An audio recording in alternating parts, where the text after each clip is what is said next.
Hotel owner पेक्षा hotel ओनर्सला council करणारा माणूस म्हणून जास्त फेमस आहेत. काय सुमित व्लॉग्स मागची कहाणी काय चाललंय किचन मध्ये, शेफ लोक काय करतात, त्यांची डेली काम काय काय असतात, प्री वर्क जे म्हणतो. हॉटेलचं 11ला उघडते, स्टाफ 10ला येतो, काय चालतं, तर हेच सगळं एक दाखवायचा प्रयत्न आहे. आणि लोक म्हणजे आतापर्यंत 5 बॅच झालेत, तर आम्ही पण सॅटिस्फाईड आहे आणि जे येऊन गेलेत ते पण सॅटिस्फाईड. आपण जेव्हा कधी एखाद्या ठिकाणी खायला जातो बाहेर, तिथं आपल्याला भरपूर गर्दी दिसते. ती गर्दी बघून काय करतो आपण, त्या माणसाचा आपण बिझनेस कॅल्क्युलेट करतो आणि म्हणतो चला बाबा आता आपण हॉटेल टाकू. एवढं सोपं आहे का हॉटेल टाकणं? दिसतं तसं नसतं. तुम्ही जेव्हा जाता तेव्हा गर्दी असते, कारण म्हणजे शनिवार रविवार एखादा गव्हर्नमेंट हॉलिडे 15 ऑगस्ट टाईप तेव्हा होते गर्दी, सगळीकडे होते. पण जेव्हा रिकामा असतं सोमवार मंगळवार सोडून बाकीचे काही, तेव्हा कोण आम्हाला विचारायला असतं. तर ते वन साइडची काय काही लोकांच्या जागा असतात की सर अशी अशी जागा आहे इथे आणि आमच्या हॉटेलचं प्लॅनिंग आहे, एवढा बजेट आहे, असं असं करायचंय. तर आपण हॉटेल सेटअप पण करतो, म्हणजे स्टार्ट पासून पूर्ण हॉटेल न्यू कन्सल्ट करून सेटअप पण करून देतो. तर त्या केसमध्ये आहे ना, म्हणजे मला तर काही पैसेच भेटणार आहे. सपोज तुमची जागा आहे, तुम्ही मला जागा बघायला बोलवले, मी येऊन म्हणणार ना हा मस्तच होईल इथं, करू डन. मला काय माझे 3-4 लाख फी भेटणार, मी मोकळा झालो. पण मी लोकांना स्पष्ट सांगतो फोनवरती, सर आधी जागा बघू, तिथं जर होत असेल तर मी तुम्हाला हो म्हणणार, नाही तर नाही का. तुम्ही पैसे लावणार, त्यानंतर म्हणजे माझं असं आहे ना की लाईफ मध्ये कोणी पण असंच म्हणलं पाहिजे की हा चांगला आहे तो माणूस. कोणी असं नाही म्हणलं पाहिजे माग की पैसे घेतले, घोडा लावला आम्हाला, फक्त म्हणजे तसं नाही पाहिजे. म्हणून जे आहे ते हा तर हा, नाही तर नाही तर लोक कन्व्हिन्सच करतात ना की हा द्या करू. आम्ही डायरेक्ट बिझनेस करून घ्यायचं फक्त. आपलं तसं नाही. आपला बिझनेस काय आहे, इव्हेंट आहे, हॉटेल आहे, कन्सल्टन्सी वगैरे हा बिझनेस थोडी आपला. परत व्लॉग वगैरे काढणं बिझनेस थोडी आहे. ते एक छंद म्हणा किंवा मदत साठी येते, दुसऱ्यांना मोठं करण्यासाठी केलेलं. आपल्यामुळे कोणाचा जरा जरी फायदा होत असेल तर काय वाईट आहे. बरोबर. मला सांग, मराठी व्यावसायिक का कमी आहेत इंडस्ट्रीत? ऍक्च्युली कमी नाहीयेत, पण आहेत बरं का, पण लोकांना माहिती नाहीयेत मराठी व्यावसायिक एवढे. म्हणजे आता हॉटेल लाईनीत जेव्हा मी आलो तेव्हा मला कळायला लागलं की हॉटेल लाईनीत मराठीतले कोण कोण बिग शॉट आहेत. फ्रंटना नसतात, मग त्यांना तुमच्यासारखे पॉडकास्ट वाले पुढे घेऊन येतील, त्यांचे तुम्ही घेणार, ते तुमच्याकडे येतील, तेव्हा ते लोकांना कळणार. तुम्हाला पण बरेच माहिती असतील किती व्यावसायिक आहेत. काही विशिष्ट समाजाची लोक आहेत ज्यांची मत्तेदारी आहे समजा हॉटेल लाईनीत किंवा या इंडस्ट्रीमध्ये, तशी मराठी लोकांची पण आहे. चांगले चांगले हॉटेल आहेत, म्हणजे सॅटर्डे संडेला 5-5 लाख वन डेचा सेल असणारे पण मराठी लोक आहेत. माहिती आहेत मला, मी बघितले, म्हणजे भेटतो आम्ही, बोलतो, कॉन्टॅक्ट पण आहेत. फक्त पुढे नाही आहेत. आपली लोक आपल्याला मोठं करत नाही ना, तो पॉइंट आहे.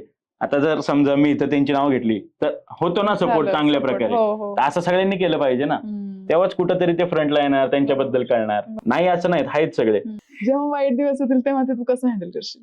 इन केस जर पलटले दिवस, बंद करा, म्हणजे काहीतरी झालं शॉर्ट, तर काय करणार. माझं म्हणजे धंदा चालू करण्याच्या आधी असं डोक्यात असतं की जे काय आपण इन्व्हेस्ट करतोय, जेवढे काय पैसे असतील, पहिले तर ते रिकव्हर करायला लागणार ना. कर्ज हे कुठं काहीतरी असते, तर काय करणार. स्विगीला जाऊ शकतो लॉग इन करून, परत पेट्रोल पंपावर काम करू शकतो, गाडी चालवता येते, ड्रायव्हिंग करू शकतो. पहिलं फ्रीलान्सिंगला जायचं, 3,000 रुपये एका दिवसाला भेटायचे ऍज अन इव्हेंट मॅनेजर. तर करायला बरंच काही काही आहे, म्हणजे परत खाली यायला पण नाही लाजलं पाहिजे, मेन तर खचलं नाही पाहिजे. तर तुम्हाला झिरो इन्व्हेस्टमेंट मध्ये करायचं आहे ना, समजा जर मी डेकोरेशन वाला आहे, माझ्याकडे जर डेकोरेशनचं गोडाऊन आहे, सामान आहे, आणि मॅडम नवीन आलेत, तुम्ही इव्हेंट मॅनेजर आहेत, तुम्ही क्लायंटकडे जावा, फोटो दाखवा, माझ्याकडे हे अवेलेबल आहे, काम मी करणार, नाव तुमचं असतं, पैसे लागले का, फक्त 500 रुपये लागतील व्हिजिटिंग कार्ड प्रिंट करायला तुमचे. त्यामुळे म्हणतो मी की इव्हेंट हे झिरो इन्व्हेस्टमेंट वरती सुरू होऊ शकतं. आणि हे आता कुठं जरा पुणे मुंबईमध्ये कळायला लागले. पुण्यात पण नाही म्हणणार मी, कारण बऱ्याच लोकांना माहित नाही, मराठी लोकांना. फक्त ज्यांचं डेस्टिनेशन वेडिंग 2 दिवसाचे होतात त्यांना आयडिया आहे. असे काही वियर्ड कन्सल्टेशन केलंय का कधी? एक हे होतं, प्रोजेक्ट होता, बार नॉनव्हेज वगैरे होतं, तर ते चालवायला घ्यायचं होतं क्लायंटला. तर तिथं जागा वगैरे बघितली आम्ही. फर्स्ट टाइम जेव्हा गेलो, बघून आलो, तर झाडं झुडपं वाढलेली आणि जरा असं वेगळी वाईब आली तिकडून. मग नंतर गेलो तिथनं आम्ही, तर त्या क्लायंटचा कॉल आला की तुम्हाला जाणवलं का तिथं काय असं निगेटिव्हिटी टाईप. थोडंसं भकासत वाटलं, पण त्या अँगलने नव्हता विचार केला निगेटिव्हिटीच्या. जे अगोदरचे टेनंट होते त्यांच्याकडून अशी माहिती भेटली की त्यांनी धंदा चांगला चालावा म्हणून ब्लॅक मॅजिक टाईप तिथं केलं होतं. माझा कर्मावरला विश्वास आहे, म्हणून मी म्हणजे त्याला 4-5 वर्ष झाली टॅटूला. आपण जे देतो जगात टाकतो, तेच जगाकडनं रिटर्न येतं. बरोबर. तुम्ही जर एखाद्याला त्रास देताय, तुम्हाला त्रास इव्हेंच्युअली होणार आहे. होणार. इव्हेंट मध्ये लई छान छान एक्सपिरियन्स आले. म्हणजे नवीन एरिया असतो, कधी जर मुंबई साईडला गेलं तर नुसताच घाम, लोणावळ्याला गेलं तर नुसतीच थंडी असं म्हणजे वीज जवळ असेल तर वातावरण चेंज बरोबर. वाट लागते. पण मजा एवढी येते ना, नवीन लोकांना भेटता, नवीन जागा बघता आणि मेन माझ्यासाठी ते नवीन लोकांना भेटणंच आहे. माझं तर मेन आहे ना, पिलर म्हणतो ना, हे मित्र आहेत माझे. विचार करतो आयला जर काय झालं नाही, हॉटेल बंद पडलं तर काय करायचं, त्यांना पण विचारतो ना मी. काय नाही, गावाला जाणार, शेती करणार. सिरियसनेस राहतच नाही कुठं. मग तुझ्या शेतात घेशील का मला, अर्धी जमीन करशील का, लगेच तो डायव्हर्ट होतो. म्हणजे किती प्रॉब्लेम होते, आमची कायम हसतच राहतात. माझं असं आहे, मला जर एकट्याला टेन्शन आलं ना, मी फोन लावून सगळ्यांना टेन्शन येतो. मी एकटा काय घेऊ, काय घेऊ, ती म्हणतात पण आम्हाला कायला सांगतो, मग मी एकटा काय टेन्शन घेऊ, तुम्ही पण आहे ना, तुम्ही पण विचार करा.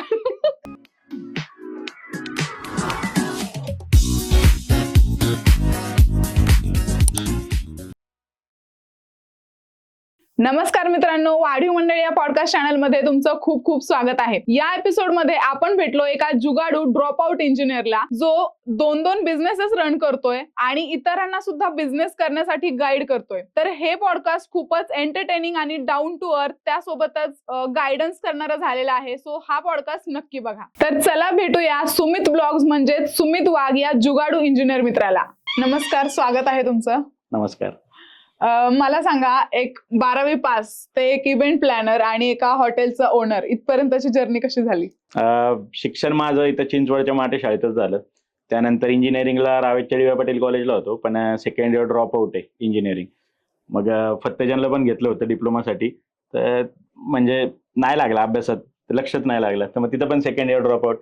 घरचे म्हणले काहीतरी पाहिजे ना, ग्रॅज्युएट आहे सांगायला आम्हाला. शिकलेलं आहे सांगायला. हा, मग बळबळ ते नव महाराष्ट्र पिंपरीमध्ये तिथं BA ला घेतलं, पण गेलो नाही कधी. तर मग असं ऑफिशियली म्हटलं ना तर 12वी पासच आहे. पण जॉब मी MBA चा पण केलाय. BDM जे असतं, बिझनेस डेव्हलपमेंट मॅनेजर, एक रिसॉर्ट होतं त्यांच्यासाठी मी BDMचं पण काम केलंय. तर कधी असं त्या गोष्टीचा प्रॉब्लेम नाही आला मला शिक्षणाचा. मग इव्हेंट मॅनेजमेंटच्या डिग्रीला जेव्हा ऍडमिशन घेतलं, मग इंट्रोड्यूस झालो त्या इव्हेंटच्या फील्डची. मग तिथनं पुढे इव्हेंटची जर्नी चालू झाली. शिक्षणात का बरं रस नव्हता? रस नव्हता म्हणण्यापेक्षा काय माहिती, म्हणजे मला मॅथ्स आवडायचं. तेव्हा बॅकलॉग मुलांचे M1 M2 M3 असायचे, माझं तेवढंच सुटायचं आणि बाकीचे बॅकलॉग असायचे. अरे बापरे. हा, तर आवड नव्हती असं नव्हतं, पण एक ते पेपर परीक्षा माझं त्या टायमाला जरा काहीतरी घोटाळा व्हायचा, म्हणून ते कधी अचीव्ह नाही झालं करण्यासारखं होतं, एवढंच. मग इव्हेंटची सुरुवात कशी केलीस? इव्हेंट ऍक्च्युली फनी स्टोरी आहे. मी तेव्हा पेट्रोल पंपामध्ये एक जॉब करायचो आणि मित्र आहे भावेश आचार्य म्हणून. तर तो आला एक दिवशी, त्यांनी कुठेतरी ऍड पाहिलेली कॉलेजची की फ्री मध्ये इव्हेंटचा कोर्स, त्यांची स्कॉलरशिप एक्झाम होती आणि तो मारवाडी होता, फ्रीचं म्हणलं की तो पहिलेच पाळायचा. मग तिकडे मला बळबळ घेऊन गेला, मी जात नव्हतो तरी पण. तर तिथले डायरेक्टर ज्या होत्या ते आल्या डायरेक्ट मिटिंगला, त्यांनी कन्व्हिन्स केलं. आणि ऑब्व्हियसली घरचे परमिशन देणार नव्हते, कारण ट्रेडिशनल वेनी नोकरी कर, 6 दिवस काम कर, पगार घे, असेच एक बेसिकली विचार होते. तर हॉटेल मॅनेजमेंटला परमिशन नव्हती, इव्हेंटला पण नव्हती. तर मी मॅडमला बोललो की तुमचं सगळं पटतंय, मला आवडतंय, पण घरचे परमिशन देणार नाही. तर तिथं त्या मॅडमनी एक वाक्य टाकलं की तू तुझ्या पप्पांना कन्व्हिन्स केलं ना, तू कोणालाही कन्व्हिन्स करशील. मग ते म्हणजे असं इगो जरा ह्याच्यावरती आले की आता तर करायलाच पाहिजे, चॅलेंज ऍक्सेप्टेड टाईप. तर मग त्यावेळी घरी सांगितलं, ते बोलणं वगैरे केलं त्यांच्याशी आणि मग असं करून मी इव्हेंटला ऍडमिशन घेतलं. वा. आणि ऍडमिशन तर घेतलं, त्यानंतर स्वतःची इव्हेंट कंपनी चालू करण्यापर्यंत कसं गेलास? जेव्हा आमचा डिग्री चालू होती, ती जवळपास 1 वर्षाची डिग्री होती, त्यावेळी सुरुवातीला सेलिब्रिटी मॅनेजमेंट म्हणजे कळत काहीच नव्हतं. ते जेवढं शिकवायचे त्याच्यातूनच कसं अप्लाय करता येईल असा ट्राय असायचा. तर नॉर्मल पोस्ट वगैरे टाकायचो, एक कॉन्टॅक्ट बिल्ड केलेले मुंबईच्या एजन्सीची. तर मग त्याच्यानंतर पास झाल्यावरती पहिले प्रोडक्शनची कंपनी चालू केली, म्हणजे डेकोरेशन जे म्हणतो आपण, स्टेज डेकोरेशन, वेगवेगळ्या थीम्स. तर त्याचं बऱ्यापैकी काम चाललं. मंचर साईडला, आपल्या जुन्नर साईडला, चाकणच्या पुढे 1-2 हॉटेल होते, तिथे रेग्युलर काम असायची, मोनोपोलीज वगैरे. त्याच्यानंतर मग ते पण थोडं जरा हे झालं, कॉम्पिटिशन खूप आलं आणि ऑब्व्हियसली आपलं तेवढं म्हणजे नव्हती तेव्हा कॅपॅसिटी आणि नॉलेज पण नव्हतं. तर मग इव्हेंच्युअली ते मला हे करायला लागलं, म्हणजे बंद करायला लागलं इव्हेंटचे काम ते. पण मॅनेजमेंट हा वेगळा पार्ट. मग आम्ही पूर्ण आता सध्या मॅनेजमेंट मध्येच, जे डेस्टिनेशन वेडिंग होतात, म्हणजे मोस्टली आमचे खोपोली, लोणावळा या साईडलाच मॅक्झिमम इव्हेंट असतात. त्यानंतर मुंबई, इगतपुरी आणि महाबळेश्वर असं म्हणजे सगळ्या डेस्टिनेशन वेडिंगचे ऑल म्हणलं ओव्हर तरी महाराष्ट्र. Yes yes. मग कुठे ऑल ओव्हर इंडिया म्हणलं तरी हा, म्हणजे जयपूर उदयपूर साईडला जरी कोणाचा असेल तरी आपण करतो सध्या, असं आहे. इव्हेंट तर तू सक्सेसफुली करतच होतास, पण तू हॉटेलची सुरुवात कशी केलीस? हॉटेलचं आधीपासून जसं सगळ्यांचं एक पॅशन असतं, ड्रीम असतं, तसंच माझं पण होतं की आयुष्यात कधीतरी हॉटेल करायचं, कधीतरी, की 35 होऊ द्या वय 40 होऊ द्या, सेव्हिंग करायची, छोटं हॉटेल करायचं टाईपचं होतं. आणि लहानपणापासूनच ते स्वप्न होतं. मग 2023ला मी आणि मित्र आहे माझा एक, आम्ही जस्ट बसलेलो, तर तो ऑलरेडी हॉटेल लाईनीत होता. तर मग त्याचा कॉल चालू होता, ते डिस्कस करत होता की एवढं रेंट आहे काय ते. 8-10 मिनिटं कॉल चालला, तर मी बोललो की एवढा वेळ काय बोलतोय. मग तो सांगितला, अरे पिंपळे निलखला एक प्रॉपर्टी आहे, ती रेंटने द्यायची. मग मी तेव्हा विचारलं, काय असतं नेमकं हे रेंटने द्यायचंय? तो म्हणला, असं असं हॉटेल असतं, सेटअप असतो, तो भाड्याने देतात, मध्ये आपण रन करायचं. मग म्हणलं ठीक आहे. मग दुसऱ्या दिवशी मी त्याला ती बघायला घेऊन गेलो. बघितली, आवडली, डोक्यात बसली. त्याला म्हणलं करायचं फायनल आपल्याला. ओनर वगैरे त्यांना भेटलो. ते असतं ना की जे आपल्याला लई पाहिजे असतं ते कधीच भेटत नाही. पिक्चर सारखं तर नाही ना की पुरी कायनात लग जायगी, नसतं तसं. तर मग ते त्यांचं डील डन झाली, दुसऱ्यांना दिलं ते. पण मग माझं एक असं तत्व आहे, छोड दिया तो छेडना नाही, छेड दिया तो छोडना नाही. आता विषय तर छेडलाच होता, हॉटेलमध्ये घुसायचंच आहे, करायचंच आहे. मग तेव्हापासून आम्ही शोधत होतो ऑपॉर्च्युनिटी. ती 2023च्या डिसेंबरमध्ये आम्हाला भेटली, ते म्हणजे रामकृष्ण प्युअर व्हेज. मग तिथून पुढे फेब्रुवारीमध्ये, आता 1 वर्ष पूर्ण होईल 11 फेब्रुवारीला. तर मग तिथून पुढे ती जर्नी चालू झाली हॉटेलची वगैरे. छान, मस्त. पण तू हॉटेल ओनर पेक्षा हॉटेल ओनर्सला काउन्सिल करणारा माणूस म्हणून जास्त फेमस आहे. काय सुमित व्लॉग्स मागची कहाणी काय? ते म्हणजे हसणार तुम्ही सगळे. आयुष्यात जेवढे मोबाईल वापरले होते त्या सगळ्यांची किंमत 30,000 होती. आणि हॉटेल चालू झालं, आयफोन घेतला, 87,000 खर्च झाला. मग थोडा लोड आला आपलं मिडल क्लास गरीब माणसावरती की काहीतरी वसूल तर व्हायला पाहिजे. मग आयफोन होता, कॅमेरा क्लॅरिटी, असेच छोटे छोटे व्हिडिओ काढायचो. सुरुवातीला हिंदीमध्ये ब्लॉग्स बनवले. त्याच्यानंतर मग कम्फर्ट नाही वाटलं म्हणून मग आपलं जसं आता बोलतोय तेच नॉर्मल ह्याच्यातच मी बनवतो. तर त्याच्या मागे करण्याचं मोटिव्ह असं होतं की जेव्हा मला हॉटेल लाईनीमध्ये मी येत होतो किंवा एंट्री करायची होती, मी पहिलं तर सर्च करतो, जसं सगळेच करतात की काय असतं, कसं सांभाळायचं. तर त्यावेळी मला जी इन्फॉर्मेशन पाहिजे होती, जे रिझल्ट पाहिजे होते ते अजिबात नाही आले. म्हणजे मला प्रश्न असायचे की स्टाफ सॅलरी काय असते, स्टाफची कामं काय असतात, स्टाफला मॅनेज कसं करायचं. सगळेच म्हणतात की स्टाफ पळून जातो, हॉटेल लाईन बेकार आहे. तर त्याच्या मागे रिझन काय आहे ते कुठंच मला आन्सर भेटत नव्हते. ओळखीची लोक होती, त्यांचे हॉटेल्स होते, पण एवढं कोण एंटरटेन करत नाही आजकाल की ये शिक बघ वगैरे. तर मग त्यावेळी तर काय भेटले नाही. मग म्हटलं आपलं जर आहे स्वतःचं, असा माझ्यासारखे प्रॉब्लेम किती लोकांना येत असतील, किती लोकांचं पॅशन फॉलो करायचंय.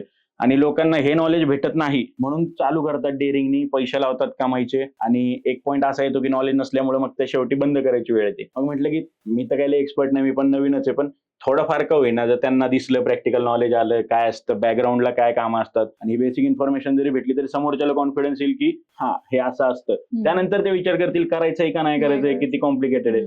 पण आयडिया तर आली ना, ती एक बेसिक आयडिया देणंच एक मोटिव्ह आहे, जेणेकरून कुठल्याही मराठी माणसाला, आपल्या माणसाला हॉटेल चालू केल्यावरती बंद करायची वेळ नाही आली पाहिजे. हे बेसिक त्याच्या मागे तत्व होतं. तर ह्या कन्सल्टेशनला तू चार्ज करतोस की कसं? कारण तू खूप भारी शिकवतोस, मी बघितलंय तुझ्या ब्लॉग्स मधून. तर कसं करतोस? ऍक्च्युली चार्ज करतो मी त्याचे, कारण कसं असतं की त्या सोशल मीडियामुळे रोज एवढे कॉन्टॅक्ट, कॉल येतात, मेसेज येतात, तर सगळ्यांना ट्राय असतो आपला एंटरटेन करायचा. पण त्यातल्या त्यात जे खरंच ज्यांना करायचंय ना, ते सारखं सारखं टच करतात, कंटिन्यू ह्याच्यात राहतात. म्हणजे एक ते फनल होतं, फीज घेतल्यामुळे म्हणा, त्याच्यामुळे जी खरंच करणारी आहेत अशीच लोक अप्रोच करतात. जर फ्री टू ऑल ठेवलं, लोकांना फ्रीची एक तर किंमत राहत नाही, लोक ग्रँटेड धरतात, म्हणून ती फी आहे. आणि म्हणजे मी घेतो ना, तर त्याच्यात पण फक्त 5 ते 6 लोकच असतात बॅच मध्ये.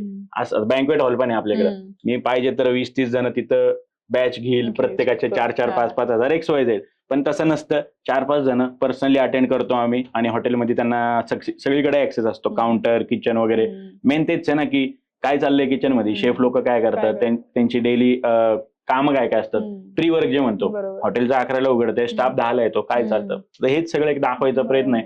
आणि लोक म्हणजे आतापर्यंत 5 बॅच झालेत, तर आम्ही पण सॅटिस्फाईड आहे आणि जे येऊन गेले ते पण हम्म. सॅटिस्फाईड आहे. वा, बेस्ट. काय काय प्रॉब्लेम येतात मराठी व्यावसायिकांसाठी? हॉटेल हा जो व्यवसाय आहे तो खूप नवखा आहे तसं म्हणायला गेलं तर. खूप जण नाही टिकत हॉटेल इंडस्ट्रीमध्ये मराठी माणसं. तर काय काय प्रॉब्लेम येतात मराठी व्यावसायिकांना? सगळ्यात मोठा आणि मेजर प्रॉब्लेम जर म्हटलं ना तर तो स्टाफचाच प्रॉब्लेम आहे की टिकत नाही म्हणतात स्टाफ. काय काय म्हणजे फक्त आता त्या सोशल मीडियामुळे असं नाही की फक्त कन्सल्टन्सी रिगार्डिंगच हे येतात. लोक त्यांचे प्रॉब्लेम्स पण शेअर करतात की दादा 10 वर्ष झाली हॉटेल लाईन इथे, 5 वर्ष झाली हॉटेल लाईन इथे, पण स्टाफचा प्रॉब्लेम आहे खूप. म्हणजे एवढं जुनं असणार तरी पण तुम्ही ग्रँटेड नाही धरू शकत की मी सेट आहे बरोबर, किंवा set आहे. आता काय होणार नाहीये. त्या होणाऱ्या गोष्टी त्या होतातच. हम्म. तर हाच एक मेजर इश्यू आहे की लोकांना स्टाफ मॅनेज करता येणं अवघड आहे. ह्याच्यावरती काही काही लोक तर म्हणजे फायदा पण घेतात लोकांच्या त्या मजबुरीचा की ऍडव्हान्स पैसे घेतात, मी स्टाफ प्रोव्हाइड करतो, पळून जातात. आणि मेजरली सगळी बाहेरचीच असतात, राज्याबाहेरची, हो. ज्यांचं इथं घर ना आता ना पत्ता, आगापिचा काहीच नसतो. आणि लोक कसं जेव्हा आपण एखाद्या प्रॉब्लेम मध्ये अडकलेलो असतो, आपण ब्लाइंड ट्रस्ट ठेवतो, देतो पैसे की बाबा निघू याच्यातून. तर ह्याच्यामुळे मग खचत जातं माणूस. आणि जेव्हा पहिल्याच ट्राय मध्ये असं हे येतं ना, फेलियर म्हणतो आपण की वर्षभर करतोय मी, 2 वर्ष करतोय पण काय होत नाहीये, लाईफ मध्ये मग पुढे ते डेअरिंग करणं पण अवघड होतं. माणूस जरा खचतो त्यावेळी. हो, हाच मेन इश्यू आहे हॉटेल लाईनीचा. हॉटेल लाईनीचा म्हणण्यापेक्षा इव्हेंट मध्ये पण हाच की लोकांना लेबरचा खूप प्रॉब्लेम आहे. ते मराठी माणसं नाही काम करत. म्हणजे जो बंगाली, बिहारचे, कलकत्ताचे बाहेरून जे स्टाफ येतात यांचं मोटिव्ह क्लिअर असतं. 5-6 महिने काम करायचं, पैसे कमवायचे, राहायचं खायचं मालकाकडे असतं, त्यांना खर्च नसतो. 1 महिना गावाला द्यायचं, सुट्टी घ्यायची, रिटर्न यायचं. पण तेच आमच्याकडे होता ना मराठी स्टाफ, सगळे होते. म्हणून हे कळले लोकांच्या सांगण्यावरती नाहीये. तर कसं होतं की जत्रा आली, मला 5 दिवस सुट्टी द्या, त्या पाहुण्याचं धावू आहे, जायलाच लागेल. तर हे प्रॉब्लेम होतात. आणि हॉटेलमध्ये नाही जमत एवढ्या सुट्ट्या घेऊन. इव्हन जे नवीन हॉटेलमध्ये येण्यासाठी इच्छुक आहेत ना, विचारतात ना सजेशन द्या काहीतरी, तर माझं हेच सांगणं असतं की फुल टाइम देणार असाल तर उतरा. कोणाच्या तरी भरोशावर किंवा मॅनेजर ठेवलाय तो बघेल तसं नका करू. आणि मेन हेच की बॅकअप ठेवा. तुमचं आत्ता स्वप्न आहे ना हॉटेल करायचं, तुम्ही आत्ता जागा बघताय, तर लगेच तुम्ही त्याच्यावरती काम करून पैसे लावून चालूच केलं पाहिजे असं नसतं. तुम्ही बॅकअप करा. म्हणजे 3-4 महिन्याचं हॉटेल जरी नाही चाललं तर ते भाडं भरण्याची कॅपॅसिटी पाहिजे.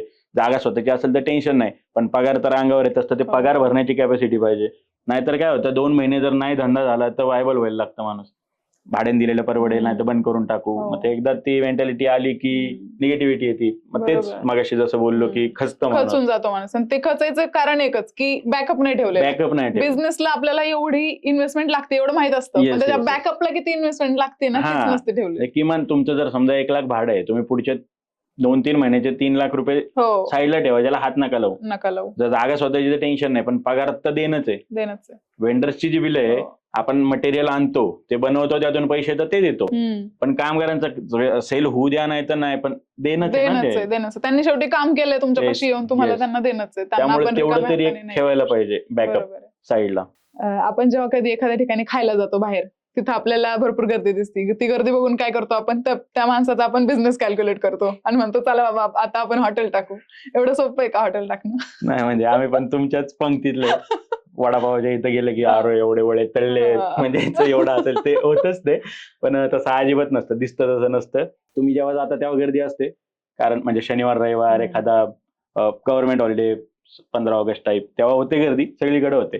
पण जेव्हा रिकामा असतं सोमवार मंगळवार सोडून बाकीचे काही, तेव्हा कोण आम्हाला विचारायला असतं. तर ते वन साइड चित्र आहे. आणि आजकाल तर असं झालंय ना सोशल मीडियाचं, म्हणजे मार्केटिंग करा ते ठीक आहे, पण तुम्ही पण बघितलेच असतील रील, 50 किलो चिकन संपलं आणि 100 मटन रान संपले.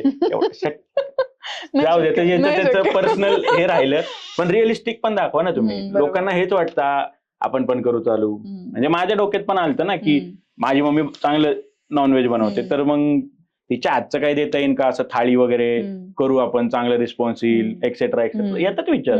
पण तेवढंच बघून जाऊ नका. म्हणजे असं म्हणतात ना की सक्सेसफुल माणूस तुम्हाला फक्त काय करायचंय ते सांगतो, पण जे फेल झाले, ज्यांना बंद करायची वेळ आली आहे, तुम्ही त्यांना पण विचारा काय नाही करायचं, हे सजेशन्स ते चांगले देतात. तर लोक ते नाही दाखवत, फक्त एवढंच दाखवतात 8 ब्रांचेस आहेत. म्हणजे असं कोणाबद्दल हे नाही, वाईट नाही, पण लोकांना ती एक चांगली साईड दिसते फक्त, की एवढं पण होऊ शकतं, आपण पण फ्रँचाईज मध्ये उतरू शकतो. पण त्याच्या मागे किती काय काय असतं, तेवढा स्टाफ मॅनेज करणं, एक हॉटेल मॅनेज करायला पण किती मेहनत लागते. तर ते सगळ्या लोकांनी आधी कन्सिडर केलं पाहिजे, मगच उतरलं पाहिजे. बरोबर. आणि ऑब्व्हियसली तो बॅकअपचा पॉईंट तर मेन आहे.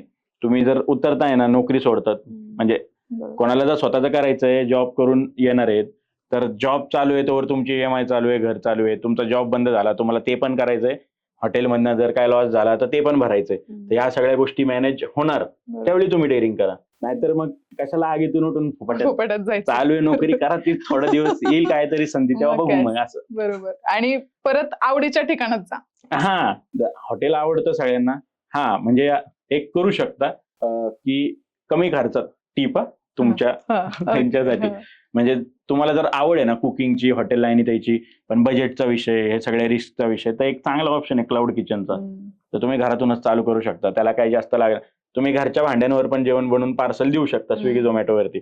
तो चांगला ऑप्शन आहे. जर खरंच इच्छा आहे ना एखाद्याची करायचंय, तर मग तिथनं सुरुवात करा. बरोबर. तिथनं अंदाज घ्या, तुम्हाला कळेल किती पाणी आहे, किती खोली आहे, मग पुढे उडी मारायला बरोबर आहे. आपण रेडी ना. बरोबर. नाही तर पहिलेच जॉब होता चांगला, सिव्हिल चांगलं होतं म्हणून भेटले 20-25 लाख लोन, बरोबर. हा. घेतली प्रॉपर्टी, लोनचे पण पैसे संपले, हप्ते कुठनं भरायचे, कुठून मग भरायचे? अवघड होतो विषय. बरोबर आहे. नाहीतर लोक असंच आधी करतात, आधी मोठं काहीतरी टाकून बसायचं हा, आणि मग ते येतं अंगावर.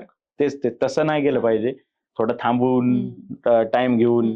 म्हणजे आता काय लोकांच्या जागा असतात की सर अशी अशी जागा आहे इथे आणि आमचं हॉटेलचं प्लॅनिंग आहे, एवढा बजेट आहे, असं असं करायचंय. तर आपण हॉटेल सेटअप पण करतो, म्हणजे स्टार्ट पासून पूर्ण हॉटेल न्यू कन्सल्ट करून सेटअप पण करून देतो. तर त्या केसमध्ये आहे ना, म्हणजे मला तर काही पैसेच भेटणार आहे. सपोज तुमची जागा आहे, तुम्ही मला जागा बघायला बोलवले, मी येऊन म्हणणार ना, हा मस्तच होईन इथं, करू डन. बरोबर. मला काय माझे 3-4 लाख फी भेटणार, मी मोकळा झालो. बरोबर. पण मी लोकांना स्पष्ट सांगतो फोनवरती, सर आधी जागा बघू, तिथं जर होत असेल तर मी तुम्हाला हो म्हणणार, नाही तर नाही का. बरोबर. तुम्ही पैसे लावणार, त्यानंतर म्हणजे माझं असं आहे ना की लाईफ मध्ये कोणी पण असंच म्हणलं पाहिजे की हा चांगला आहे तो माणूस. चांगला आहे. कोणी असं नाही म्हणलं पाहिजे माग की पैसे घेतले, घोडा कमवून लावला गेला. आम्हाला. फक्त हा, म्हणजे तसं नाही पाहिजे. म्हणून जे आहे ते हा तर हा, नाही तर नाही. नाहीतर लोक कन्व्हिन्सच करतात ना की हा द्या करू, द्या करू. स्वतःचा बिझनेस करून घ्यायचा फक्त. हा, तर आपलं तसं नाही. आपला बिझनेस काय आहे, इव्हेंट आहे, हॉटेल आहे, कन्सल्टन्सी वगैरे हा बिझनेस थोडी आहे आपला. परत व्लॉग वगैरे काढणं बिझनेस थोडी आहे. ते एक छंद म्हणा किंवा मदत साठी येते, दुसऱ्यांना मोठं करण्यासाठी केलेलं. हा, आपल्यामुळे कोणाचा जरा जरी फायदा होत असेल तर काय वाईट आहे. बरोबर. असं. मला सांग, मराठी व्यावसायिक का कमी आहेत इंडस्ट्रीत? ऍक्च्युली कमी नाहीयेत, पण आहेत बरं का, पण लोकांना माहिती नाहीयेत मराठी व्यावसायिक एवढे. म्हणजे आता हॉटेल लाईनीत जेव्हा मी आलो तेव्हा मला कळायला लागलं की हॉटेल लाईनीत मराठीतले कोण कोण बिग शॉट आहेत. फ्रंटना नसतात, मग त्यांना तुमच्यासारखे पॉडकास्ट वाले पुढे घेऊन येतील, त्यांचे तुम्ही घेणार, ते तुमच्याकडे येतील, तेव्हा ते लोकांना कळणार. तुम्हाला पण बरेच माहिती असतील किती व्यावसायिक आहेत. काही विशिष्ट समाजाची लोक आहेत ज्यांची मक्तेदारी आहे समजा हॉटेल लाईनीत किंवा या इंडस्ट्रीमध्ये, तशी मराठी लोकांची पण आहे. चांगले चांगले हॉटेल आहेत, म्हणजे सॅटर्डे संडेला 5-5 लाख वन डेचा सेल असणारे पण मराठी लोक आहेत. माहिती आहेत मला, मी बघितले, म्हणजे भेटतो आम्ही, बोलतो, कॉन्टॅक्ट पण आहेत. फक्त पुढे नाही येत. आपली लोक आपल्याला मोठं करत नाही ना, तो पॉइंट आहे. आता जर समजा मी इथं त्यांची नाव घेतली तर होतो ना सपोर्ट चांगल्या प्रकारे. तर असं सगळ्यांनी केलं पाहिजे ना, तेव्हाच कुठंतरी ते फ्रंटला येणार, त्यांच्याबद्दल कळणार. नाही असं नाहीत, आहेत सगळे. प्लस आमचे जेवढे केवढे व्हेंडर आहेत, किराणा, गॅस, कोळसा, भाजीपाला, सगळे म्हणजे मेजर मराठीच आहेत. आणि सगळी नशिबाने खूप चांगली माणसं भेटली, टचवूड. सगळे सपोर्ट पण करतात. म्हणजे ते बोराटे बंधू आहेत, अखिलेश, अक्षय, किराणावाले. आज पहिल्या रविवारी पण मासवडी थाळी खायला आले, आज पण आले फीडबॅक द्यायला. असे आहेत. भाजीपालावाले जगताप म्हणून आहेत, चांगले आहेत. म्हणजे कधी काळी आपल्यावर जरी अडचण आली, असं नाही ना की नेहमीच वर एक राहतो, कधी कधी खाली पण येतो, पेमेंटला पुढे मागं पण होतं, ह्या पण गोष्टी असतात. तर त्यावेळी ते पण सहकार्य करतात, आपल्या मागे उभं राहतात. अशा प्रकारची पण लोक जोडली, सहकार्य खूप गरजेचं. हा, आणि असं सगळ्यांनी केलं पाहिजे ऍक्च्युली. म्हणजे आमचं नशीब की आम्हाला अशी लोक भेटली, पण अशी सगळ्यांना भेटली तर सगळ्यांचं चांगलं होणार. बरोबर, सगळे पुढे जातील. हा, मग आता ऑटोमॅटिक, आता मी त्यांचं नाव घेतलं इथं सगळ्यांचं, कोळसावाले, ते तर म्हणले होते की तुमची कधीच भट्टी बंद नाही पडून देणार, काय पण होत्या, टेन्शन घेऊ नका, कुठनं पण अरेंज करा तुमच्यासाठी कोळसा. अशी माणसं पाहिजे. हा, अशी माणसं पाहिजे, एकमेकांना पुढे करणार. हा, मग आता कसं होतं, आता सपोज तुम्हाला हॉटेल करायचंय, तुमची ना आमची ओळख आहे, तर मी तुम्हाला पण त्यांचा रेफरन्स देणार ना, की हा मॅडम जर तुम्हाला कोळसा पाहिजे असेल तर हे यांना हा, करा, बरोबर किराणा पाहिजे तर अशा प्रकारेच मग ते बरोबर. एकमेकांना पुढे नेतो चांगल्या ना माणसाला आपण. चांगला माणूस जोडला जातो हा, आणि मग त्याच्यातनंच अजून बिझनेस येतो, हम्म. अजून कनेक्शन वाढतात. बरोबर बरोबर. त्यांच्याकडे हॉटेल रिलेटेड काय आलं तर ते सांगतात हा. की इथं असं असं एक रेंटल प्रॉपर्टी आहे, करणार का, हम्म, इंटरेस्टेड आहे का, हम्म. तर असं एकमेकांना धरूनच पुढे जायला बरोबर लागतं. बरोबर. अगदी बरोबर बोललास. तुकाराम महाराज पण हेच सांगून गेलेत की एकमेका सहाय्य करू अवघे धरू सुपंथ. बरोबर. बरोबर. आणि तेच मराठी माणसाने आज करायची गरज केलं आहे पाहिजे. जर पुढे जायचं असेल तर. म्हणजे नुसतं पुस्तकापुरतं मर्यादित नाही ठेवलं पाहिजे, बरोबर. ते अप्लाय पण केलं अप्लाय पाहिजे. पण केलं पाहिजे. मला बरोबर. सुचलं ते वाक्य, मला नाही आठवलं पटकन. आता तू हॉटेल वगैरे सगळं खूप भारी चालवतोय, सगळं एकदम छान छान चाललंय. पण जेव्हा वाईट दिवस येतील, हा देवाच्या कृपेने सगळं खूप चांगलं चाललंय, जेव्हा वाईट दिवस येतील तेव्हा ते तू कसं हँडल करशील? म्हणजे याचा पण विचार केला होता मी 1-2 वेळा, की चालू आहे आता भागतंय. असं नाही की गड्ड्या बिड्ड्या येतात घरी, पण आहे. इन केस जर पलटले दिवस, बंद करा म्हणजे काहीतरी झालं शॉर्ट, तर काय करणार? माझं म्हणजे धंदा चालू करण्याच्या आधी असं डोक्यात असतं, की जे काय आपण इन्व्हेस्ट करतोय, जेवढे काय पैसे असतील, पहिले तर ते रिकव्हर करायला लागणार ना. कर्ज हे बरोबर. कुठं ना कुठं काहीतरी असते. तर काय करणार? स्विगीला जाऊ शकतो लॉग इन करून. परत पेट्रोल पंपावर काम करू शकतो. गाडी चालवता येते, ड्रायव्हिंग करू शकतो. पहिलं फ्रीलान्सिंगला जायचो, ₹3000 एका दिवसाला भेटायचे ॲज अन इव्हेंट मॅनेजर. तर करायला बरंच काही काही आहे. म्हणजे परत खाली यायला पण नाही लाजलं पाहिजे. बरोबर. मेन तर खचलं नाही पाहिजे, की आता असं एवढा लॉस झालाय. मला तर म्हणजे ते व्लॉगमुळं टेन्शन पण लय येतं. एवढ्या लोकांपुढं असं चित्र आहे. जर चुकून तसं झालं तर काय तर करू? काय करायचं? हा. मग काय करणार? तेव्हाच सांगणार, मित्रांनो असं असं तुम्ही करू नका. हे मी केलं म्हणून असं झालं, तुम्ही करू नका. मग आता मी हे करतोय वगैरे. करता येईल काय ना काय, एवढा नाही लोड घ्यायचा. फक्त घरच्यांना सांभाळून घ्यायचं, कारण बरोबर त्यांचं आहे. डेंजर असतं. त्यांचं डेंजर असतं. सांगितलं होतं ना, नोकरी कर, पप्पांचं ते येईन मग. पण अनुभव पण गरजेचा वर्स्ट असतो केस ना. सिनेरिओ. हा. शेती आहे. पप्पांनी आयुष्यभर जे सांगितलं, गावाकडे लक्ष दे, गोटा टाकू. हा. पप्पा हा. सरळ आलो. डायरेक्ट, अभी मेरा खत्म हो गया, आप जो बोलेंगे तसंच तेच करणार. पुरवायचं. Last option. बरोबर आहे. काय करणार लय लोड घेऊन? मग काय. जाऊ दे. तर आता परत लॉकडाऊन झालं तर काय? अगोदर तर मला कळायला लागलं, तसं व्हायला लागलं, मी उपवास करेन 16 सोमवार-बिमवार की परत होऊ नको. कारण लास्ट टाइम जे झालतं तेव्हाची परिस्थिती सगळ्यांना माहिती आहे. अजून ते असंच वाटतं की मागच्याच वर्षीच हा, आहे. मागच्याच वर्षी झालं होतं. म्हणजे ते गेले पण नाही मेमरीत गेलंच अजून. नाही मेमरीतून. तेव्हा तर हॉटेल लाईनीचं तर आपलं काही एवढं हे नव्हतं, म्हणजे नव्हतं त्या फील्डमध्ये. पण इव्हेंटमध्ये होतो. आणि इव्हेंट तर हॉटेल आणि इव्हेंट हे सगळ्यात जास्त हिट झालेले 2 सेक्शन आहेत इंडस्ट्रीतले कुठले. कारण लग्न वगैरे बंद, गेट टुगेदरच बंद सगळे. आम्हाला चांगलं आठवतंय, होळी होती आणि होळीचे इव्हेंट होते कोरेगाव पार्क वगैरे, आणि त्याच दिवशी नोटीस आलेली की सगळे इव्हेंट रद्द, कारण असं असं एक हे चालू आहे म्हणून बंद. तर सुरुवातीला ते वाटलं एक सिंगल डेचं नसतं का, भारत बंद टाईप काहीतरी असेल. मग तिथनं जे घोडा लागला तो लागलाच चांगलाच. तर मग त्यावेळी कसं सर्व्हाइव्ह करायचं, कारण आत्ता पण मित्र आहेत, मयूर देव, मयूर साकोरे, राहुल सावंत, अक्षय म्हणून आहे. तर त्यातले मयूर, अक्षय हे दोघं शिक्रापूर पाबळेचे आहेत. तर ते इकडे भाड्याने राहायचे, रेंटनी रूम घेतलेली. तर इव्हेंट वगैरे चालायचे तर भागायचं तेव्हा.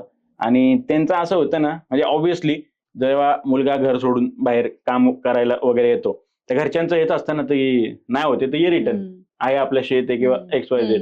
तर त्यांचा तोच कन्सर्न होता की जर आत्ता कोरोनामध्ये घरी गेलो तर परत येणं नाही. कारण कोरोना तिकडे जे काम करणार त्याच्यातच सेट होणार, एक त्यांचं शेड्यूल बसणार, ते परत कोण तोडणार? मग ते नाही जायला पाहिजे.